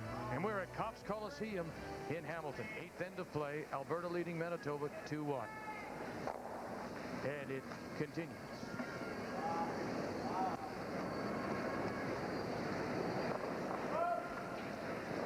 I'd be interested in sorry, Ray, I'd be interested to hear what Kevin Martin has to say. You can criticize the lack of offense or the lack of the game, but you cannot criticize him if he makes it work. It's a style of play. I mean, he's doing it and he's winning, and that's all there is. Of course you can't criticize him. But as a viewer, you might say, "Oh, my well, yeah, I mean, you go ho hum." That's the whole point of contention on the situation of maybe the free card zone rule. I mean, that's the whole point. Yeah. You can't ever criticize the curling. It's magnificent curling you're seeing out here.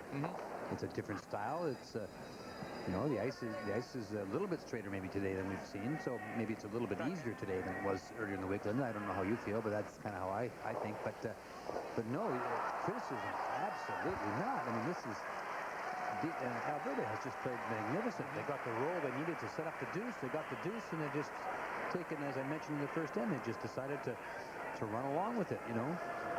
Manitoba had a couple of small chances and didn't take advantage of it, to maybe force it a bit more. And here you are, you're playing the 8th end, and Jeff Stoughton, he can feel it. It's a sick feeling when you're out there, isn't it? When you're out there and there's nothing you can do. I mean, you just saw another PO.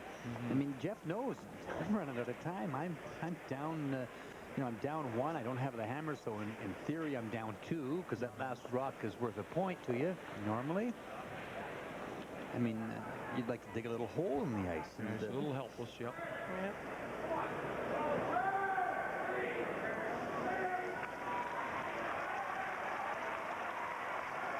And Jeff's really doing all he can. He's trying to move the guards around to any position where he can get a nose hit, but Alberta just keeps taking them off.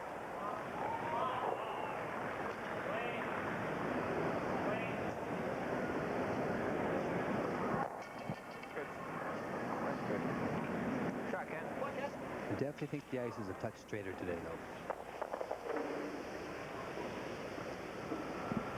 This is what we wanted to ask you today. Who was the first skip to win 3 Brier? I used to work for this man, as a matter of fact. I started in the insurance business years ago with him. Ken Watson. Ken Brown. No, Watson. Ken Click. The father of modern curling, many people say. Yeah, Ken and I shared office space together when I first started in the insurance business. Wrote the first books on the game, or instructional books on the game, and he's considered to be the, as you mentioned, Vic, the father of the game. I believe in 1936, my old curling coach at UBC, who unfortunately passed away in the fall, Charlie Curra, played with Ken Watson. Heard a lot of very interesting stories about curling back then.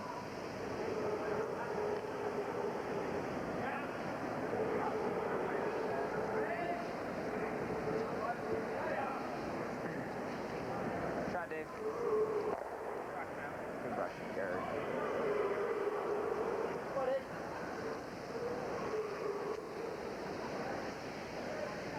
Update, New Brunswick, Northern Ontario, 2-1. New Brunswick leading final stone for Rick Lang in his Northern Ontario rink from the Fort William in Thunder Bay, looking to hit and stick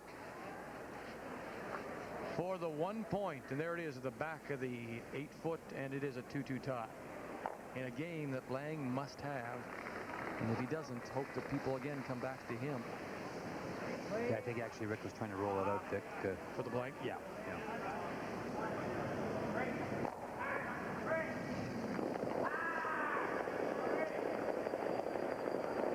Remember the game in Saskatoon, Vic, the final where Pat Ryan and Rick Folk were playing, and I'm sure that Jeff Stoughton has exactly the same feeling that Rick Folk had in his stomach after Pat had taken that 1 point lead and just ran it right through, through the game.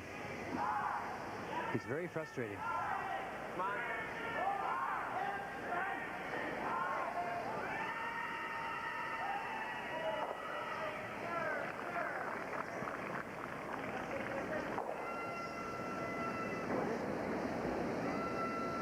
This is how the teams were coming into this 11th and final round-robin draw. The Labatt Brier, Alberta, and Saskatchewan tied for first place, but in effect, Saskatchewan would finish first if they remained tied.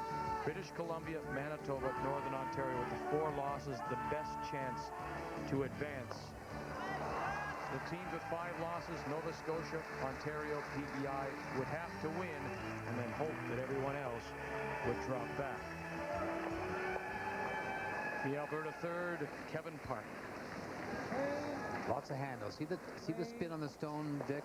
That's the 3rd full revolution right there, and that's one of the secrets to be able to peel stones. We all worked hard on that. The front end curlers would work hard on that kind of thing. Big weight and extra handle to get the action when the stones make contact.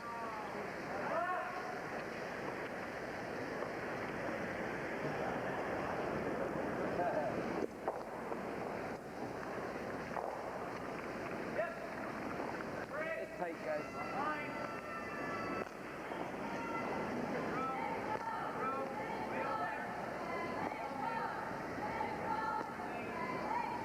skip Stones here in the 8th end, and the first from the Manitoba skip, Jeff Stoughton.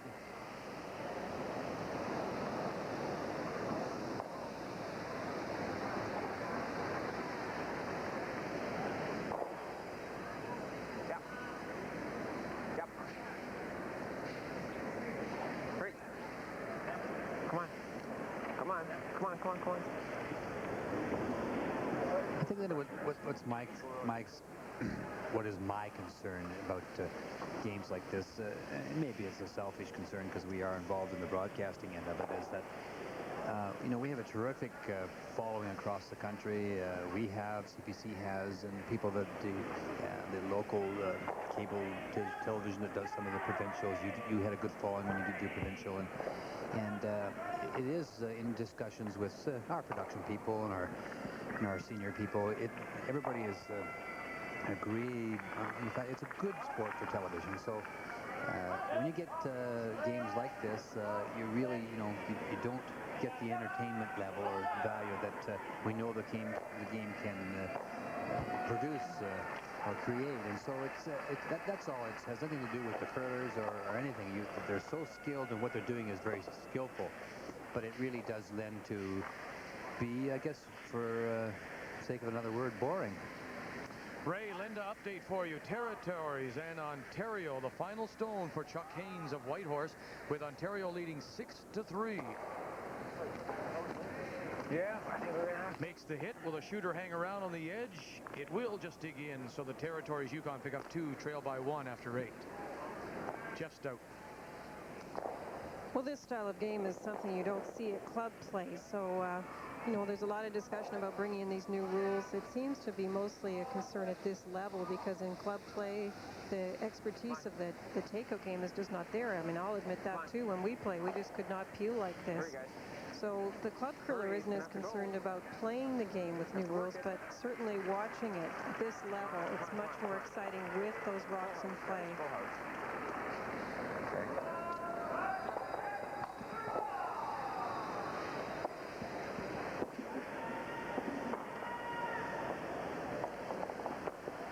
The final Manitoba stone into the top of the 8, and now Kevin Martin will look to blank this 8th end as well. Yeah, something. They might be, you know, relaxed in the house. They play most of the rock in the corner. They roll the back of the house. Maybe they should draw down the back. Jeff Stoughton in his rink thinking about what they may be able to do, trying to get that hammer back. Well, I think what Jeff was talking about, Vic, is that maybe we should try to put the rocks in the rings now and try and get them behind the tee line. They will get it back.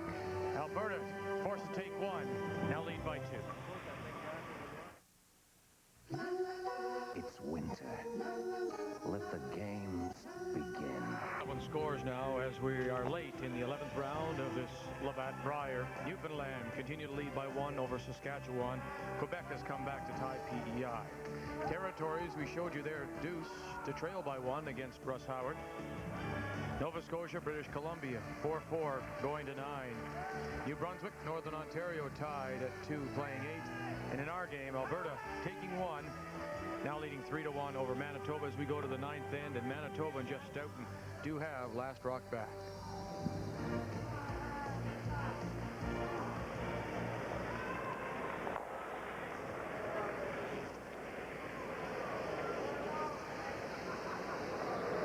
You made a good point. We were talking when we were at break that psychologically you change, Ray? If the rock is in the rings, you may just tense up a little bit throwing that up weight, eh? Well, that's what Jeff was saying. I mean, they're loose, and Dave said the same thing. They're really loose running off those front rocks. Let's get them in the rings, and maybe we can get a nose hit into the stones behind the tee line. And particularly, we can freeze to it. Even if it's not behind the tee line, they're going to freeze to them. Goes, yeah. And maybe they won't be quite as loose out there, and we can get that nose hit. Or if they ever get the miss, then that's a point. You know. So they're throwing the rocks in the rings now, and I don't blame them. There's no point. Where have we gone? 1, 2, 3, 4, 5, 6, 7, 8 ends of trying to get up front rocks. And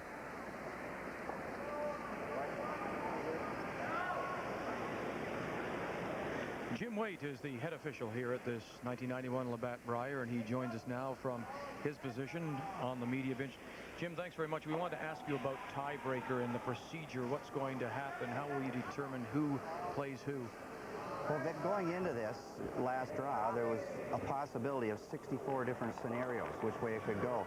And so we're just waiting right now until the end of this draw until we find out which way it's going to break. And will you do that by lots? One team will be guaranteed a spot in the final, but how will you determine who would play who? Is that done by straws, or how do you do that? No, it goes by who's defeated who in the round robin. So if you have 3 teams tied, then you would take a look at who's defeated who in the round robin, what their record is among those 3. And if one of the teams was 2-1, then they would get the upper berth. All right, and you make that decision and finalize those right after the draw. That's right. Now, we have it all computerized, too, and that sure helps cut down the work. But then that will all be checked, and then those decisions will be made immediately after the last draw. Okay, Jim, we thank you for that, and we'll be back to you as soon as this draw is over. Good, Vic.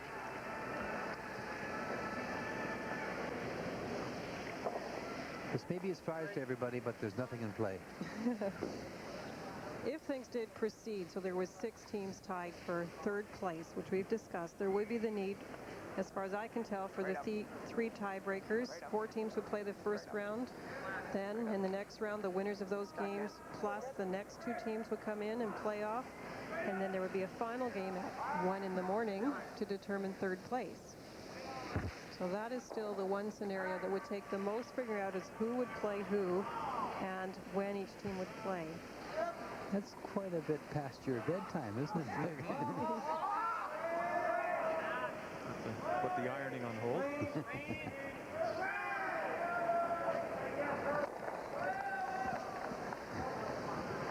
Dan Petrick peels off the stone at the edge of the 12.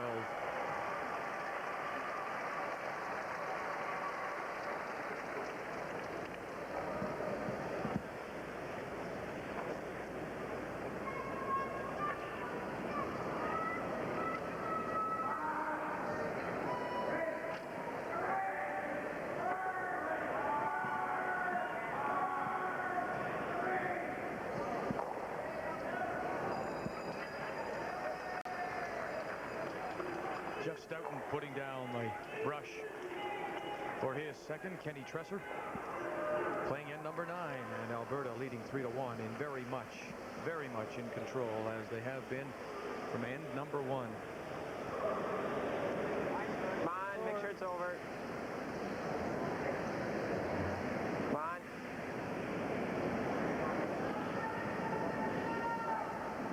Right up. Shot, Ken. Live update for you now. Saskatchewan and Newfoundland. Saskatchewan throwing Red Rocks, pardon me, are lying 2. And this will be the final stone for John Boland, who wants to have a little chat with his 3rd, Phil Kiley. It is 3-2, Newfoundland leading as they play the 9th end. Saskatchewan coming in tied with Alberta for first place, the Randy Whitowich rink from the Tartan Club in Regina at 7-3. Newfoundland, Boland from Gander at 4-6. And for all intents and purposes, eliminated from competition, so John Boland has an opportunity to play spoiler here and bring Saskatchewan back. I think that Vic, he can hit this. This is a touch on the outside, and he may be able to make the double. That's what he's playing. Yeah, we can't see how close the stones are to the back yellow one, but it looks like he can pick up 3. However, if he misses this, of course, it is the 9th end. He'll put Saskatchewan back in the game. He would want to hit it a little thin, if anything, and at least remove the 1 red stone on the left-hand side. Randy Wojtowicz had come down with his stone and just tap back the yellow rock, so the shooter is the one Randy just threw. It's a 3-2 game. Newfoundland leading. Gets by. Did he pick it out? He jammed it. How many? And he had to hit it on the outside, Linda, so it looks like there may be 2. It is 2. Brian McCusker signals 2 for Saskatchewan in the 9th. A steal of 2, and they lead 4-3.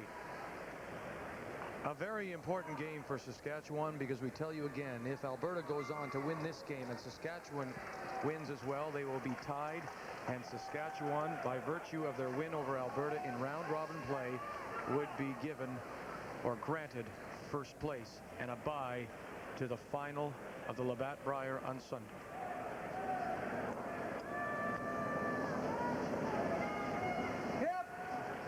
The Alberta third, Kevin Park.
That's good. That's good. Shot, Dave.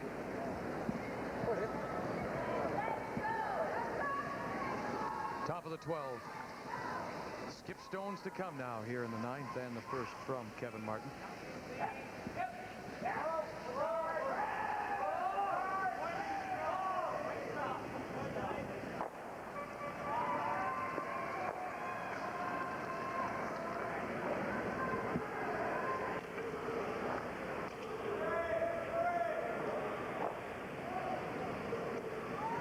Yeah, it's helpless, lonely. What can he do? Absolutely nothing the way this man is playing, Kevin Martin. You have to go real hard, guys. Oh.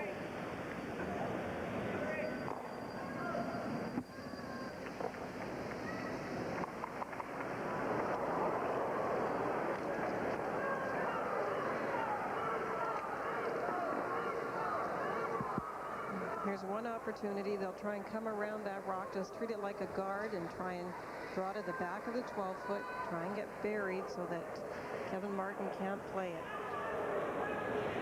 A little more, Dave.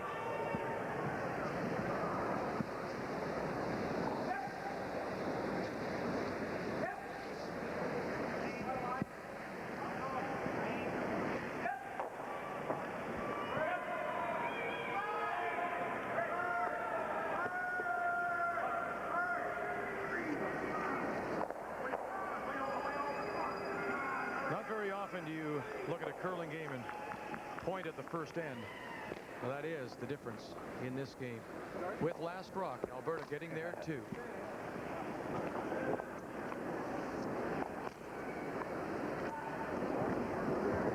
And they've been able to nurse that lead plus one more in 8 right through to here, and we're playing number 9.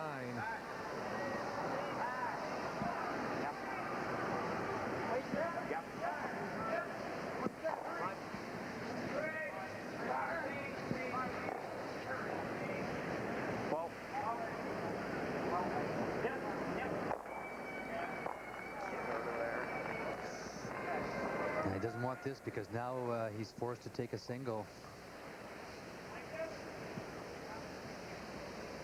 Kevin Martin hits and sticks here, then Jeff Stoughton is forced to take a single and come home one down without.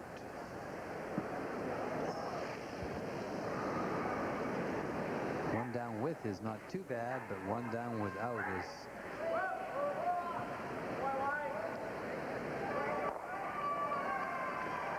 The final stone for the Alberta skip. Kevin Martin as he plays the 9th. Manitoba with last rock and trailing by 2.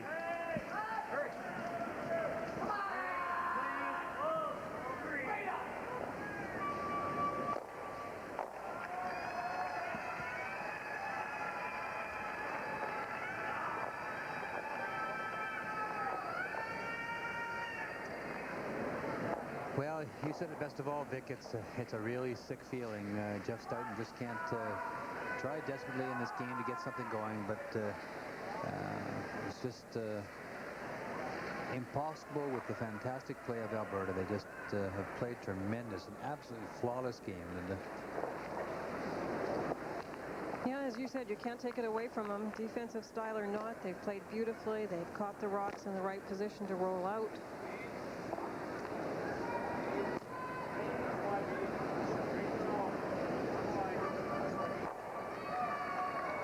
The final stone of this 9th end for Manitoba and Jeff Stoughton. Yep, hard. Forced to take one and give up last rock. He's all right.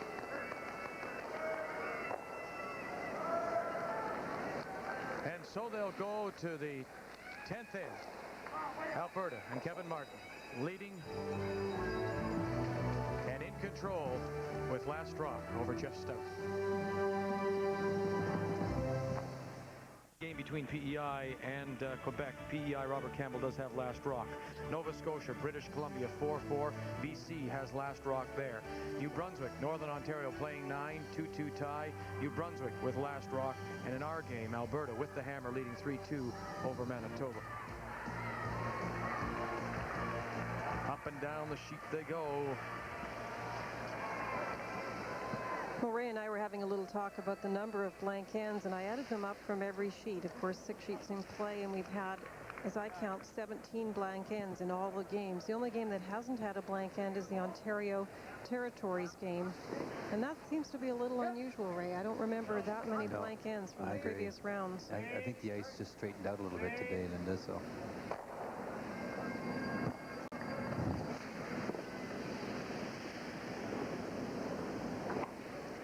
Well, it's really amazing that, you know, a roll by, you know, in the first end, a big roll by Kevin Parks or Kevin Martin, whoever made the roll behind the guard, you know, set up the deuce and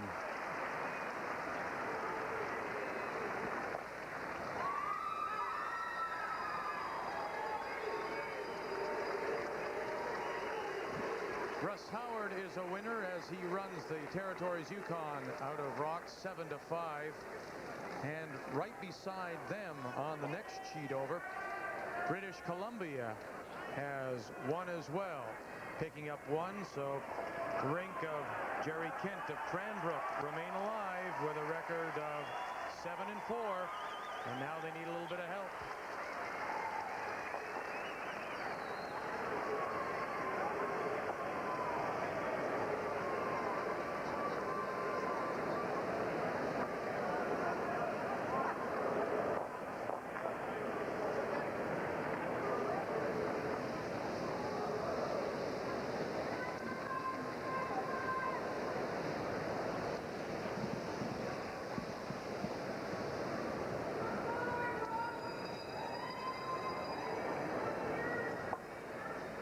There's a lot of buzzing going around as we watch the sheet, so these last few ends are so important to the teams.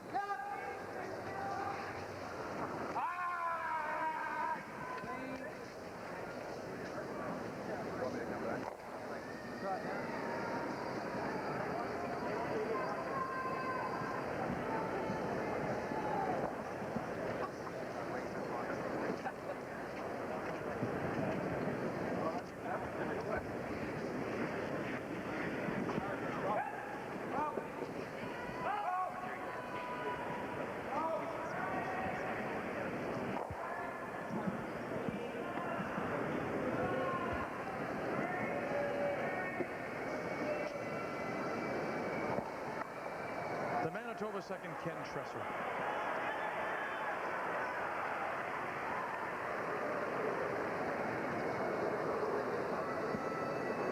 It's good.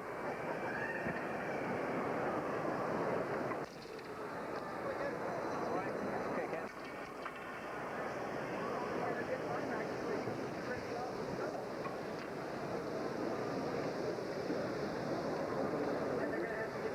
We want to update live for you the game between New Brunswick and Northern Ontario as they play.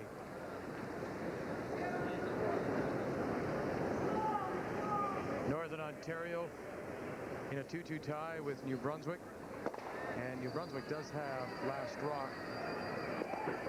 Rick Lang in his third. Scott Henderson talking about their last shot. Yellowstone biting the top of the forefoot at around 10 o'clock belongs to Northern Ontario. So they are in a steal situation here. Question is, where do they put their second stone, Linda? Both those rocks in the rings have been raised into position, and New Brunswick just tried to tap another rock up and tap it onto the Yellowstone, and they missed. They pushed it through the hole. I think what Rick was concerned about is that it looks like there's a possible raise on our front red one onto the red one in the house and then onto the yellow one. So his theory here is the best defensive play is to bring in a second one, top of the forefoot for second shot. They are playing the ninth. That's right, Linda. Both those stones got there by good raises. The Yellowstone, the Northern Ontario stone you're looking at, was just pushed up by Rick Lang in his first rock, and that was a terrific shot. Gary Mitchell had to play the same type of shot as you mentioned, and he pushed it right through the ring. So Northern Ontario are now in a position to possibly steal. What a big steal it would be.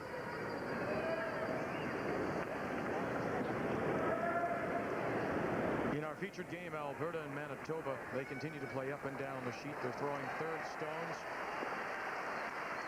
The Manitoba third, Dave Iverson, is currently in the hack for his second stone. 3-2 Alberta leading there. We'll return to that game when it becomes absolutely crucial.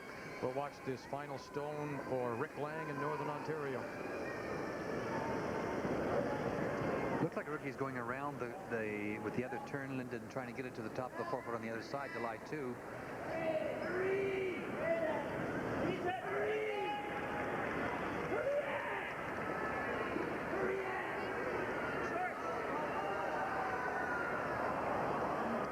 Worked out not bad at all, though. So now Gary Mitchell, does he look at that double raise, the double angle raise? He looks at the angle raise, right? Yeah, that's what they were talking about before. I think that's really all he's got.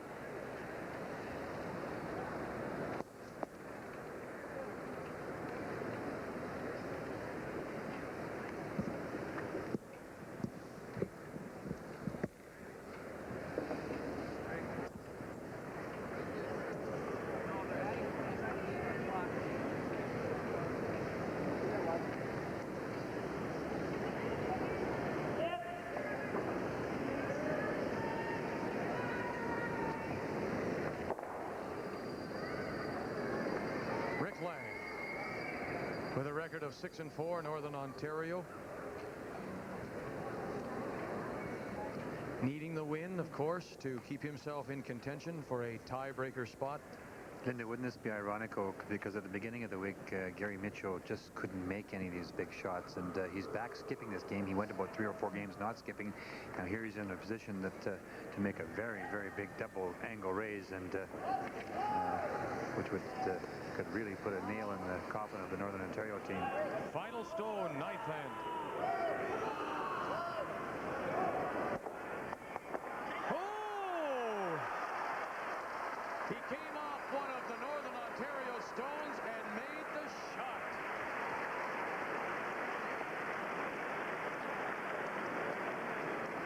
And now Rick Lang will go to end number 10 with last rock and trailing by 1. They never said the game was fair, Linda.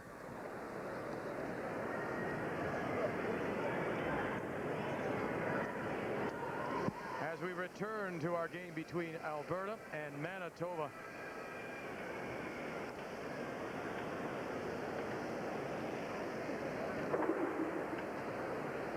Well, there's been some great shots out here. We've seen a fairly clean game on this sheet, but on the other sheets, there's just been some remarkable play. We've seen them on the updates. You have to give Newfoundland and New Brunswick full credit for going out and playing their hardest. They know they have to. That's what a round robin is all about. Clean. Clean.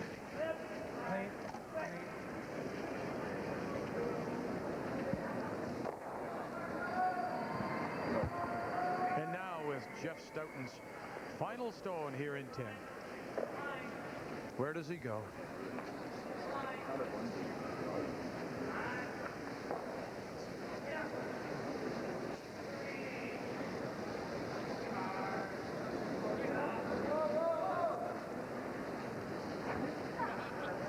will tell everyone that Newfoundland has scored 1 in the 10th end against Saskatchewan, so they are going to an extra end, tied 4-4, and Saskatchewan will have last rock in the extra end.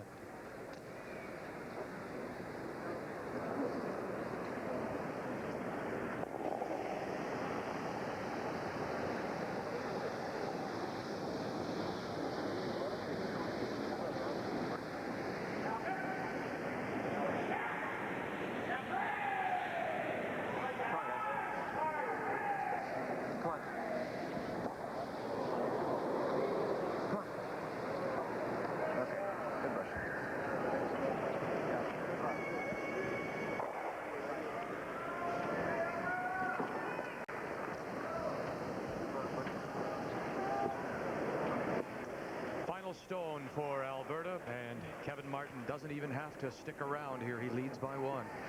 It's a tough game to lose. The team percentages, Alberta at 95%, Manitoba at 94%. Both teams just playing so well.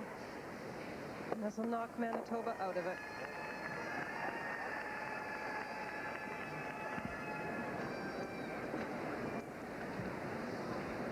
It's tough when he doesn't even have to stick.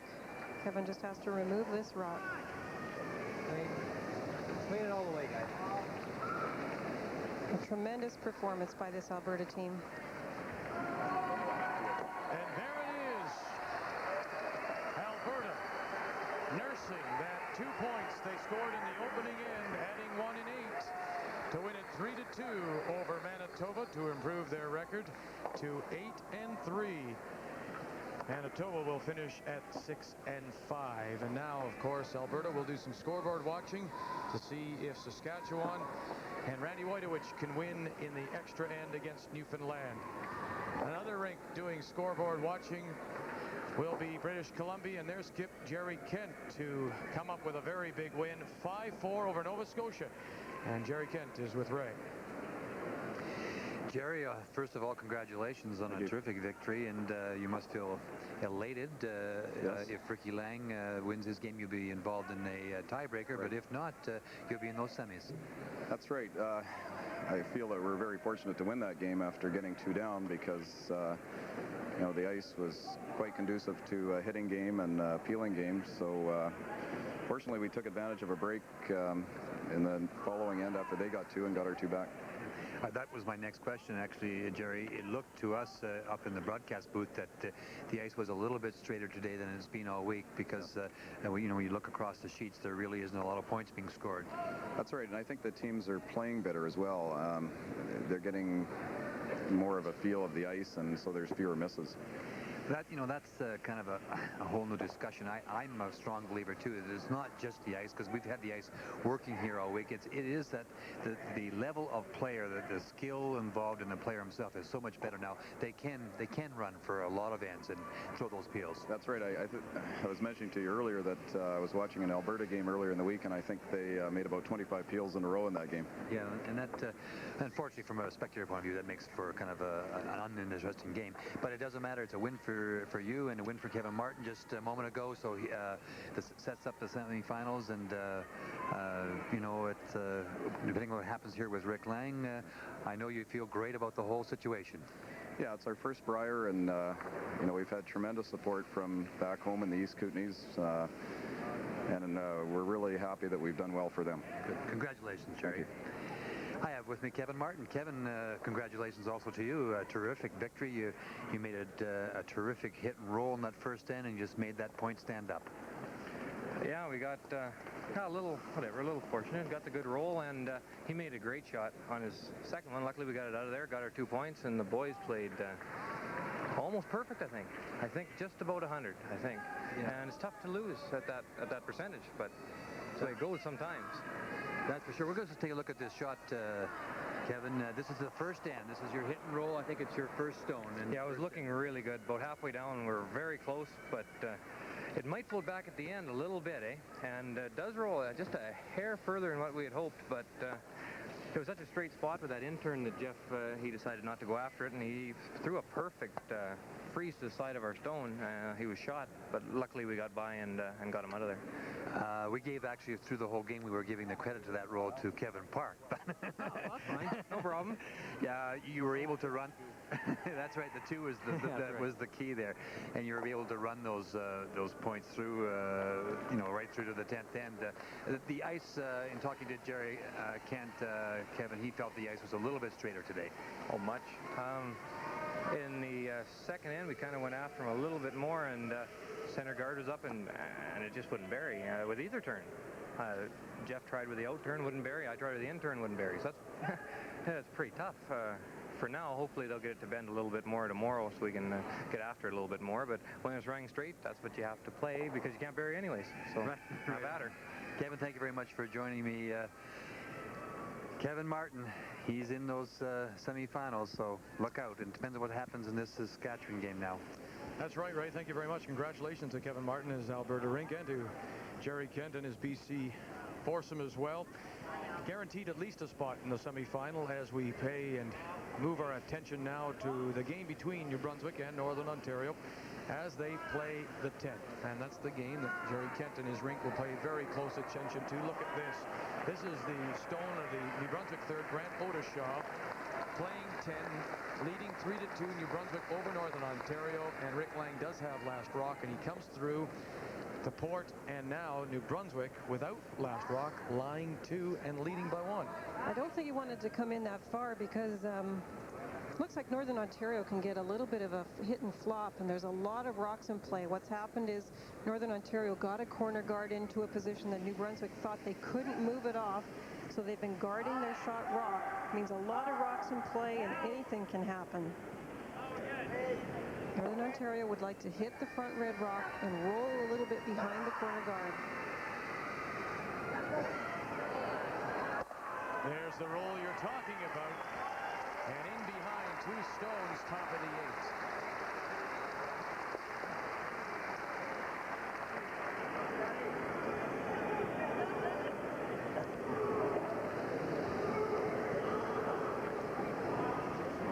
I can't really see from here, Linda, but I think there's an excellent look at it. The Northern Ontario stone is shot, the yellow stone, and they're taking a close look at it. It's very, very close. Ray will just tell everybody we're keeping our eye on as well that extra end game between Saskatchewan and Newfoundland. And there you see John Bolden. Rocks in play in front of the rings. Saskatchewan in the tie and with last rock.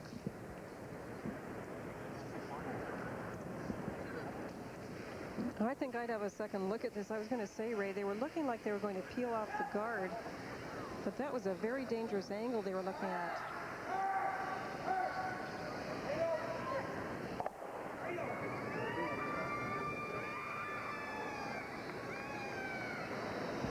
They were looking at playing it with the turn from the outside in, trying to maybe peel it off past the red one.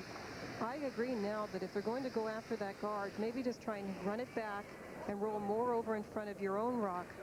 That red rock in the rings could come into play later.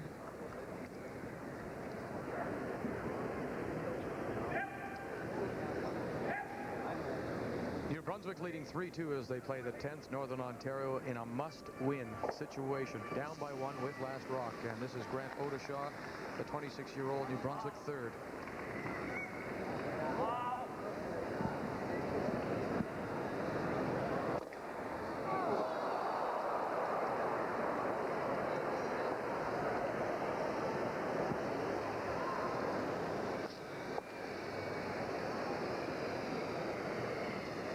Sets up the possibility now of scoring 2 points for Rick Lang, and that's what he needs.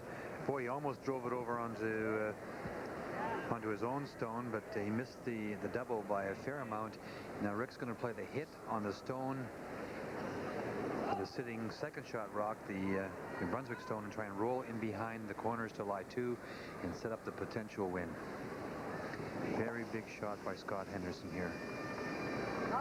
The second stone for the Northern Ontario third. He kind of bounced coming out of the hack a little bit, and they yelled right away, he can't afford to roll out.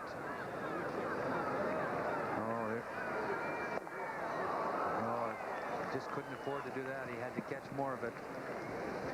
Because the shot stone is now exposed. That was the chance right there for Rick Lang.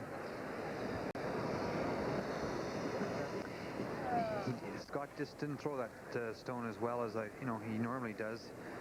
I had a good look at it from the ice level here. It just doesn't move, and maybe a touch more weight than they expected. It catches a corner of it, but not enough, and it rolls across. That was the potential winning point that you see rolling out of the rings right now, as the shot stone is exposed for Gary Mitchell.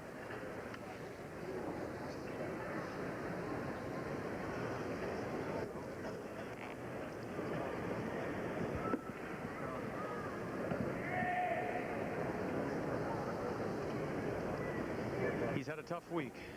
Gary Mitchell got off to the bad start. Gave up the skipping to Grant Odishaw for the middle rounds, and in the last couple of rounds has moved back to the skip spot. And his first stone. And it's kind of ironic because he made the big shot with his last one in the last end. He got a little fortunate with it, but... Boom!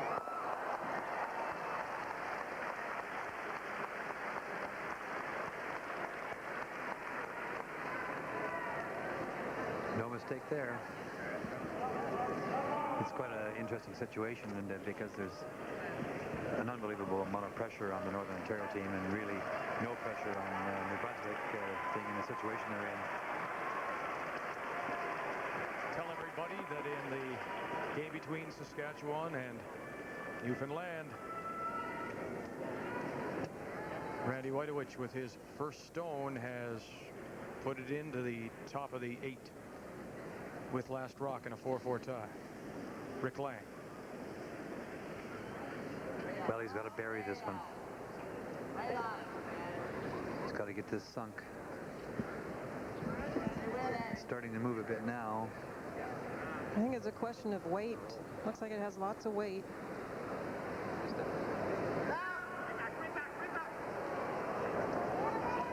It's going to stop. I don't think it's going to be buried, Linda. I'm not in a great position, but...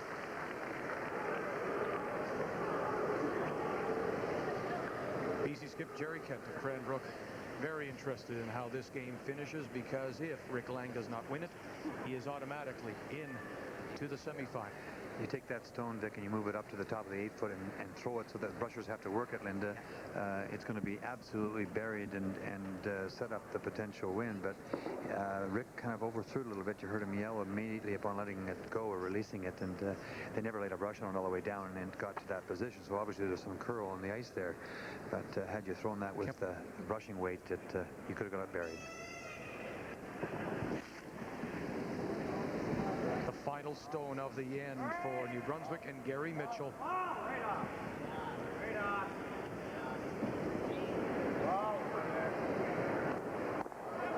he just got it.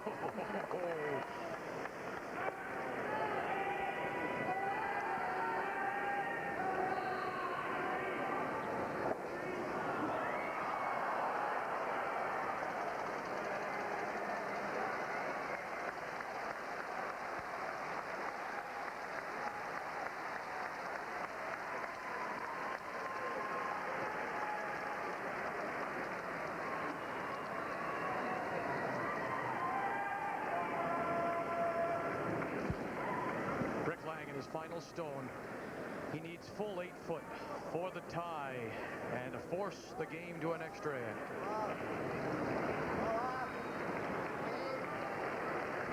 Needs full 8-foot for the tie.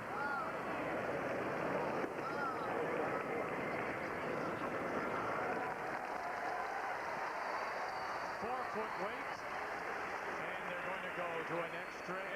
3-3 New Brunswick and Northern Ontario. And if Northern Ontario and Rick Lang hope to be in a tiebreaker, he's going to have to steal it away from Gary Mitchell.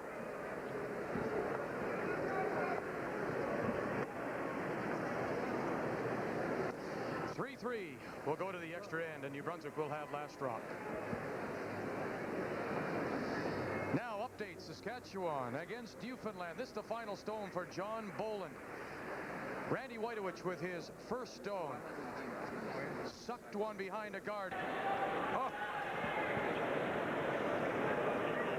looks like it's just full 4 foot. That means New Brunswick has to be better than that for the win. You know, if it goes, Linda, if it goes half a foot more, if it goes half a foot more, Gary Mitchell isn't going to have a shot. That's right. He might have a run through on the front one. He wouldn't have a draw, that's for certain. So the final stone now for New Brunswick and Gary Mitchell. He needs full 4 foot T-line weight with his final stone, and here it is. If he isn't, Northern Ontario will steal a spot in a tiebreaker against British Columbia.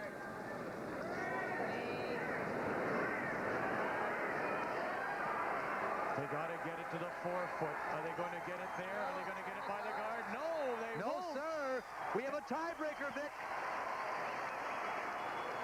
Rick Lang with a wonderful draw to the top of the 4 with his final stone has stolen a point here in the extra end and will win it by a score of 4-3 over New Brunswick to finish with a record of 7-4.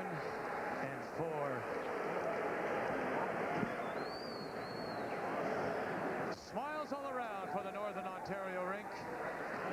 And this 11th draw is final. Or when we come back to Hamilton. A dramatic finish to the 11th and final round-robin draw of this 1991 Labatt Brier. Northern Ontario stealing one in the extra end to beat New Brunswick and guarantee Rick Lang and his rink from Thunder Day a spot in a tiebreaker against British Columbia. And a very happy Ricky Lang is standing by with Ray. Ricky, that was a hard stopper. You know, you were saying you had that chance in 10 maybe to get your deuce, but you were running out of time, you mentioned? Yeah, that's the first time I've ever been in that situation. The whole game we were fighting the clock, and we were drawing 90% of the time, and it just takes longer for the rocks to get down there. And we only had 2 minutes left, and we had 3 rocks to come, so we really rushed Scott's first one, and we ended up rolling out on it. And then I ran down on my first one when I had a good chance for a come around to try and set up a deuce, and I just poked it out a bit and left it wide open for him. Yeah, actually, I had mentioned when Scott threw it, he didn't throw it very smoothly. He kind of bounced it out of there a little bit. But, Rick, here is the big shot. Here's your draw in the extra end. Well, you know, Scott had thrown the exact same draw down there, so we had a good idea what the line was going to do, that's for sure. But he was heavy on his. And I talked to the guys, and they said it was, you know, maybe 5 feet slicker in that spot than on the other side. And the line, it just cut real nice for us. And it would have been nice to get another 6 inches, I suppose, but he might have been able to follow it then. So it forced him to the out-turn draw on this ice. That side of the sheet we thought was about 6 to 10 feet heavier, so I thought there was a chance he might be a little light. Well, obviously, Ricky, you're delighted to be in the tiebreaker tonight. You're going to be playing Jerry Kent from BC, but for a few moments in that game, it looked like it might have been all over, another season out of the way. Well, they were playing great. You know, Gary comes back to skip today after taking several games off, and he made 3 raised passes on us early in the game, and we had to set up for steals twice, and he made great angle raises on us, and oh, it's just not meant to be, but he missed the last one, so it helped us. Congratulations once again, and good luck this evening. Thanks, Ray. Victor, back upstairs to you. Thank you very much, Ray. And of course, we will have that tiebreaker for you at 7 p.m. Eastern Time here on TSN, Northern Ontario and British Columbia. Now it's time for the TSN Turning Point, brought to you by National Trust, and it comes from the first end of our feature game, Alberta and Manitoba. It's Kevin Martin's first shot. He makes a beautiful hit and roll. Not many people can say, if I take 2 and 1, I'm going to run the game, but that's what Alberta did. This shot set it all up. Great sweeping. He'll catch the inside of the rock, roll behind the guard, set up a 2. Alberta would go on to the win and guarantee them spot in Saturday's semifinal. The TSN Turning Point is brought to you by National Trust, helping you secure your future. We'll return with more from Cops Coliseum and the 1991 Labatt Brier in just a minute. Brier is brought to you by Labatt. Across Canada, beer at its best.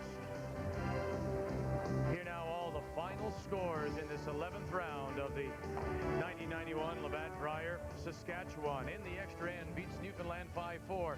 PEI extra end win for that Campbell rink from Charlottetown 4-3. Ontario, Russ Howard finishes with a 7-5 win over the Yukon and Territories. British Columbia beat Nova Scotia 5-4. Northern Ontario, dramatic extra end, steal for the win, 4-3 over New Brunswick. And in our feature game, Alberta 3-2 over Manitoba. complete, except now for a final, semifinal, and one tiebreaker. Saskatchewan finishes in first place at 8-3, guaranteeing a spot in the final because they beat Alberta in round robin. Alberta, Kevin Martin will be in the semifinal, and he will play either British Columbia or Northern Ontario, who will meet in a tiebreaker. Manitoba and Ontario finish with 5 losses. As well as PEI, Robert Campbell coming back very strongly. Nova Scotia, New Brunswick, Newfoundland, the Territories, and Quebec. The 1991 Labatt Brier, and we're at Cops Coliseum in Hamilton. Final. So we hope you'll join us then. Northern Ontario, British Columbia, tiebreaker, 7 p.m. Eastern Time. Till we talk with you then, on behalf of Linda Moore, Ray Turnbull, and our entire crew, I'm Vic Rhoda. Goodbye from the 1991 Labatt Brier.